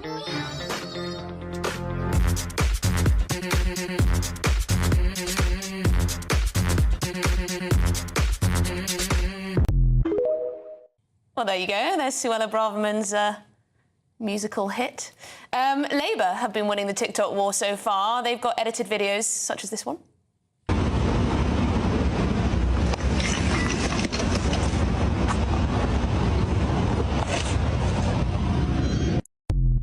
Quick, simple question. Why are there so many potholes? Kick a pothole through Rishi Sunak's face. Well, Nigel Farage is also an unexpected star on the social media platform.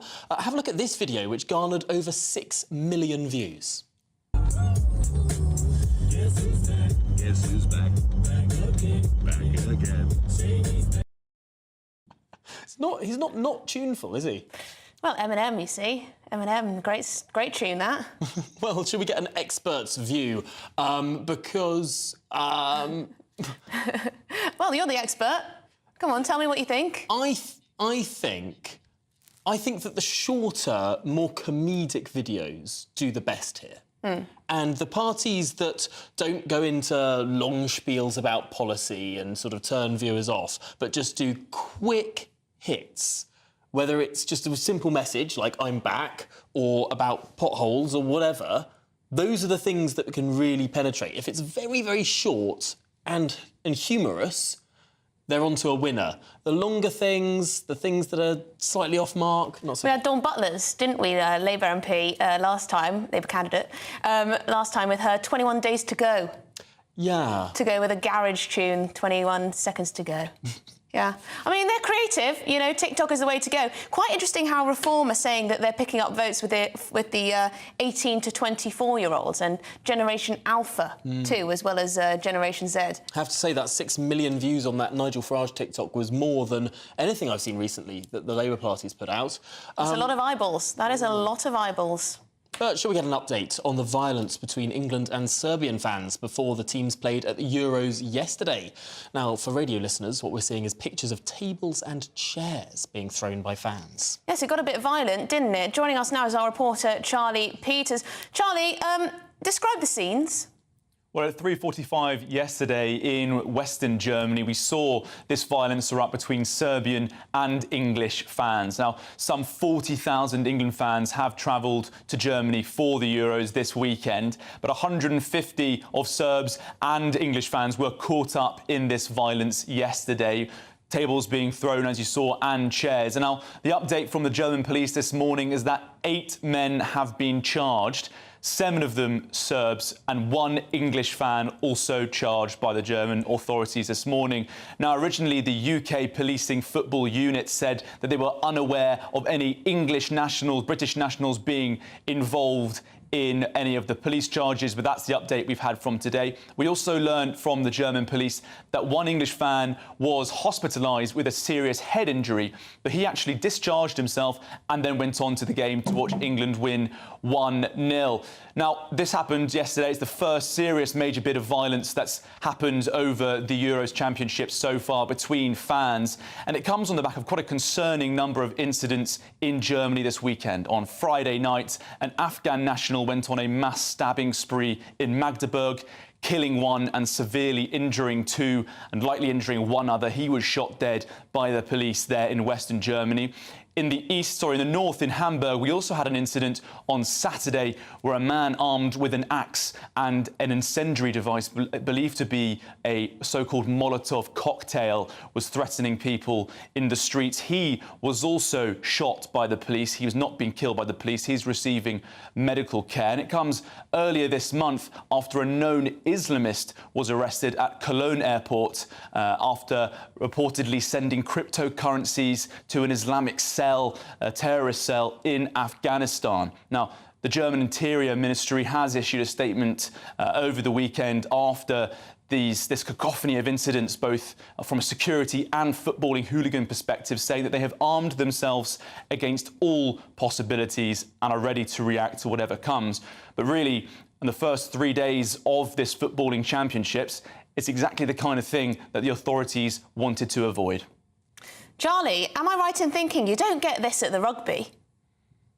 Well, I don't know if you get the mass rule of 150 people yet, but there aren't often at rugby matches known travelling hooligans attending. Now, 1,800 England fans had their passports confiscated before the championships kicked off because they're under football banning orders. But that's a process that the FA, the English FA, and that football policing unit follow.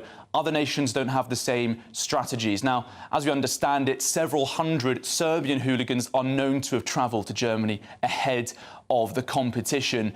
And they include fans from Partizan and Red Star Belgrade. Now, the ultras from Red Star Belgrade, one of the biggest firms in the country, they're known as the Strong Boys. They've got not only links with football hooliganism, but also racketeering, organised crime, political violence and gang crime. So not necessarily the sort of punters that we're expecting travelling from England. Season ticket holders for Sheffield Wednesday and Birmingham City, not well known for their involvement in organised crime and political warfare. So that might reflect sort of the different sorts of clientele at these championships versus what you might expect at the Six Nations. Goodness me. Well, Charlie Peters, thank you very much for bringing us all of that. Now, just before we spoke about football, of course, we showed you that TikTok video of Suella Braverman, and it's only fair that we also show who she's standing against in the Faram and Waterlooville constituency. So, yes, Suella Braverman is, of course, running for the Conservatives, Kevin Chippendale-Higgin for Reform UK, Edward Dean for Rejoin EU, Gemma Furnivall for Labour, Bella Hewitt for the Liberal Democrats, Robert Holiday for the Hampshire Independents and Baz Marie for the Greens. Well, coming up, it's Garter Day, where the King and Queen mark the oldest British order of chivalry. We'll cross over live to our royal correspondent. Nana Queer, weekends from 3 p.m. His highly rated book details the moving story of how he found his birth mother. I'm pleased to say, of course, I'm joined by the legend that is Andrew Pearce. Hello. Lovely to be back on your show. Oh, my goodness. Oh, yeah, that was the first time I got you on my show. I think the first time I ever worked on GB News was on your show. I couldn't believe it because I used to listen to you all the time on LBC. Right. But you found time to write a memoir. I actually started writing it during lockdown. It was almost just putting thoughts on a piece of paper. I loved my adoptive mum, who adopted me. Wonderful woman. She gave me a wonderful life with my dad in Swindon. I was adopted into a home with 3 kids. They were there already. They never resented me. So I never, ever wanted to do anything that would upset my mum. So what I did, I found Margaret and didn't tell mum what I was doing. Yeah. Because she had me in the early 1960s. In fact, she was 34. Wow. Just a few weeks from her 35th birthday. An Irish Roman Catholic nurse. She had me in Bristol. She lived in Birmingham. She'd gone to extraordinary lengths to cover her tracks. And I was in the orphanage for the best part of 3 years. And she used to visit me regularly because she thought at some point she'd be able to give me a home. But I'm not sure how that was ever plausible, because it's the early 1960s and single mothers were the devil incarnate. They really were social pariahs. So it was going to be very difficult for her. You probably wondered who she is. Yeah. And who your father is as well. Yeah. She visited me regularly till I was 2 years old. It must have been incredibly painful for her to give me up. Well, I discovered during my research in the book that actually when Margaret decided to give me up for adoption, she then wrote to the nuns to say she was going on a holiday and she'd be at a different address. In fact, she was going on a honeymoon. She'd met someone while I was in the orphanage. The People's Channel. This is GB News and we are Britain's election channel. This vote may seem to be about the politicians in the media, but actually it's about you. And we won't forget that. Join us up and down the country as we follow every moment together. More than ever, it's important to hear all sides as you make your decision ahead of polling day. We're here for you. This is GB News. The People's Channel. Britain's election channel. Hi there, I'm Michelle Dewberry and I'm going to take a second to tell you all about my show, Dubes & Co. We start off with the issues of the day. We then bring in both sides of the arguments. We get rid of the disrespect. And then you throw me into the mix. And trust me, I'll tell it exactly how it is. And then, of course, the magic ingredient, you at home. We mix it all together and what have we got? In my opinion, the best debate show in town. Monday to Friday, 6 till 7 on GB News, Britain's news channel.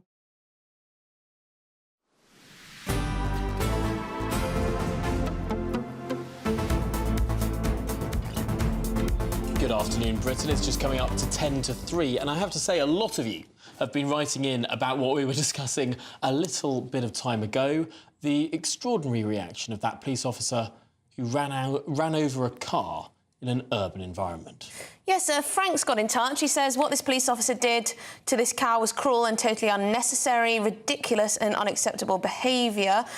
Mark asks, he says, I still don't understand in the 2 hours people were aware of this cow strolling through urban streets. Nobody saw fit to call a vet, RSPCA or a local farmer. Are people so stupid? Now, the Surrey police did put out a statement. They said that they were told that the police officers had tried to call a vet and they couldn't find one, but they're investigating that to find out why they couldn't get in touch and what the reasons were for that, and, you know, potentially they could have tried harder and come to a different conclusion. Time to call a vet, but not time to Google what to do if there's a cow on the loose. Andrew has written in to say, as a retired keeper of livestock, the ignorance displayed today is quite appalling. The animal is a calf and should have been treated quietly carolled by cars or people until an expert arrived. The calf was not a threat to human life. It's ludicrous to claim otherwise. Has the police officer been referred to the RSPCA? Well, there you go. There's, and, you know, some people have said, you know, I agree with Bev. But I would say mostly not. I would say mostly people think that the police officer did the wrong thing there. Whereas Hugh has written in to just say, please, move on. Yes, well, I will say that some of you are fed up of talking about the cows, so we're going to move on. Because today is... We're going to move on. Yes, very good, Tom. Now, today is Garter Day, which means the King and Queen will attend the annual service to mark the oldest British order of chivalry. Well, joining us now is our royal correspondent, Cameron Walker, live from Windsor Castle. And Cameron, what's going on today? Good afternoon, Tom and Emily. Well, any moment now we're expecting members of the royal family and knights and lady companions of the Order of the Garter to process from the upper ward of the castle where the state apartments are down to the lower wards here. Behind the gate, King Henry VIII gate behind me, is St George's Chapel, the spiritual home of the Order of the Garter. And that is the oldest and most senior order of chivalry in Britain. 4 new knights and ladies have been invested by the King this morning, including Lord Andrew Lloyd Webber, the composer of musicals such as Phantom of the Opera and Jesus Christ Superstar, as well as the Duchess of Edinburgh, a long-standing member of the working royal family. Lord Cacker, a professor at University College London, and Lord Peach, the Air Chief Marshal as well. But it's a relatively close, small group because senior members of the royal family, such as the Princess of Wales and indeed the Duchess of Edinburgh, are not part of the order as it stands.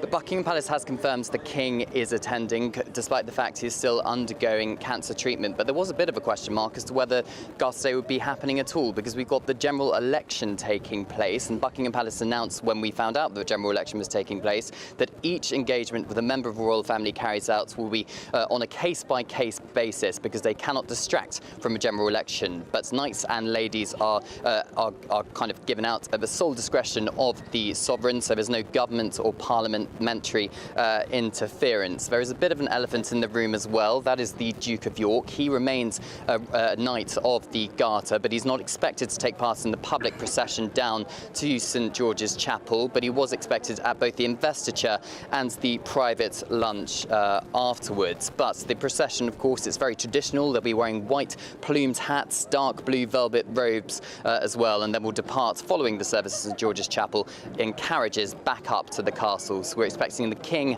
the Prince of Wales, the Queen, among other senior members of the royal family and Knights of Ladies of the Garter. So at the start of a very busy summer schedule of royal engagements. It was Father's Day, of course, and Princess Catherine released a beautiful picture of her family. Yes, she certainly did, Emily, and it was the first time we've seen some kind of social media post from the royal children, Prince George, Princess Charlotte and Prince Louis, saying that they loved their dear papa and wished him a happy Father's Day. The Princess of Wales took that photograph on the Norfolk coast last month, I am told, and of course it comes just a day after the Princess of Wales was at Trooping the Colour, the first engagement she had carried out since Christmas Day last year. Kensington Palace says she said actually in a personal letter to the nation that she has good days and bad days with her chemotherapy. So it's not a full return to public engagements, but it was lovely to see her on Saturday nonetheless.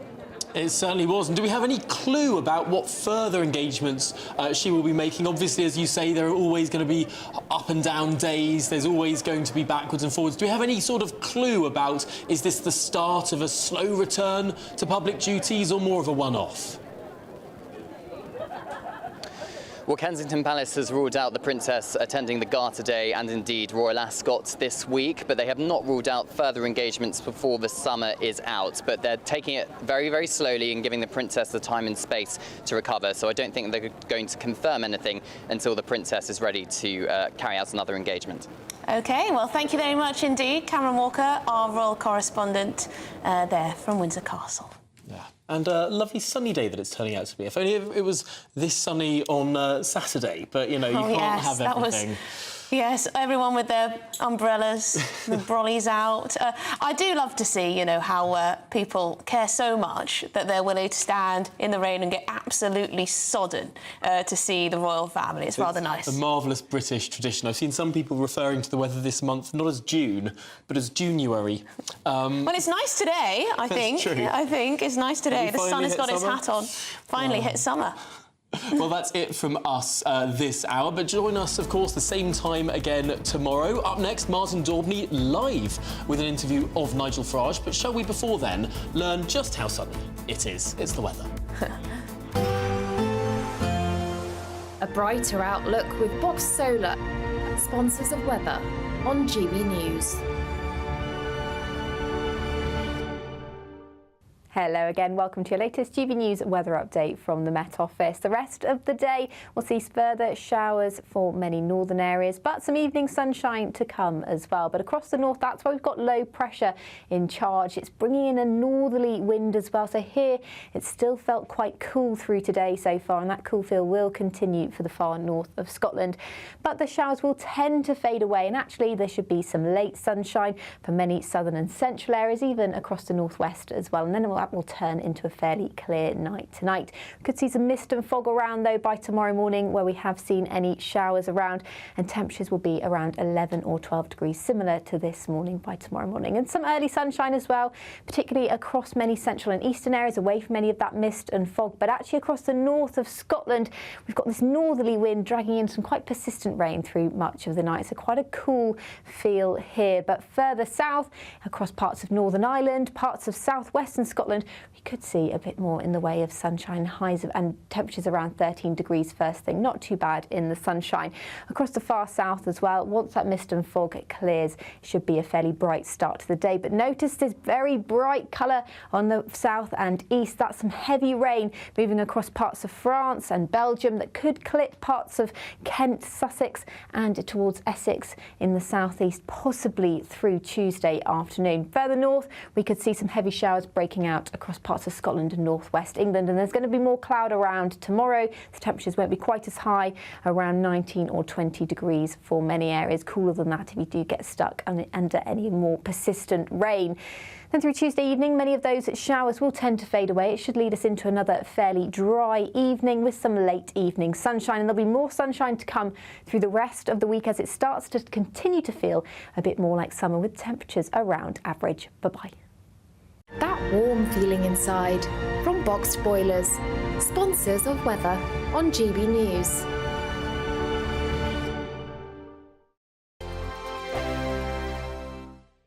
Don't miss out on your chance to win our Summer Spectacular. And have we got a prize for you? First, there's a totally tax-free £15,000 in cash to make your summer spectacular. Spend that extra cash however you like.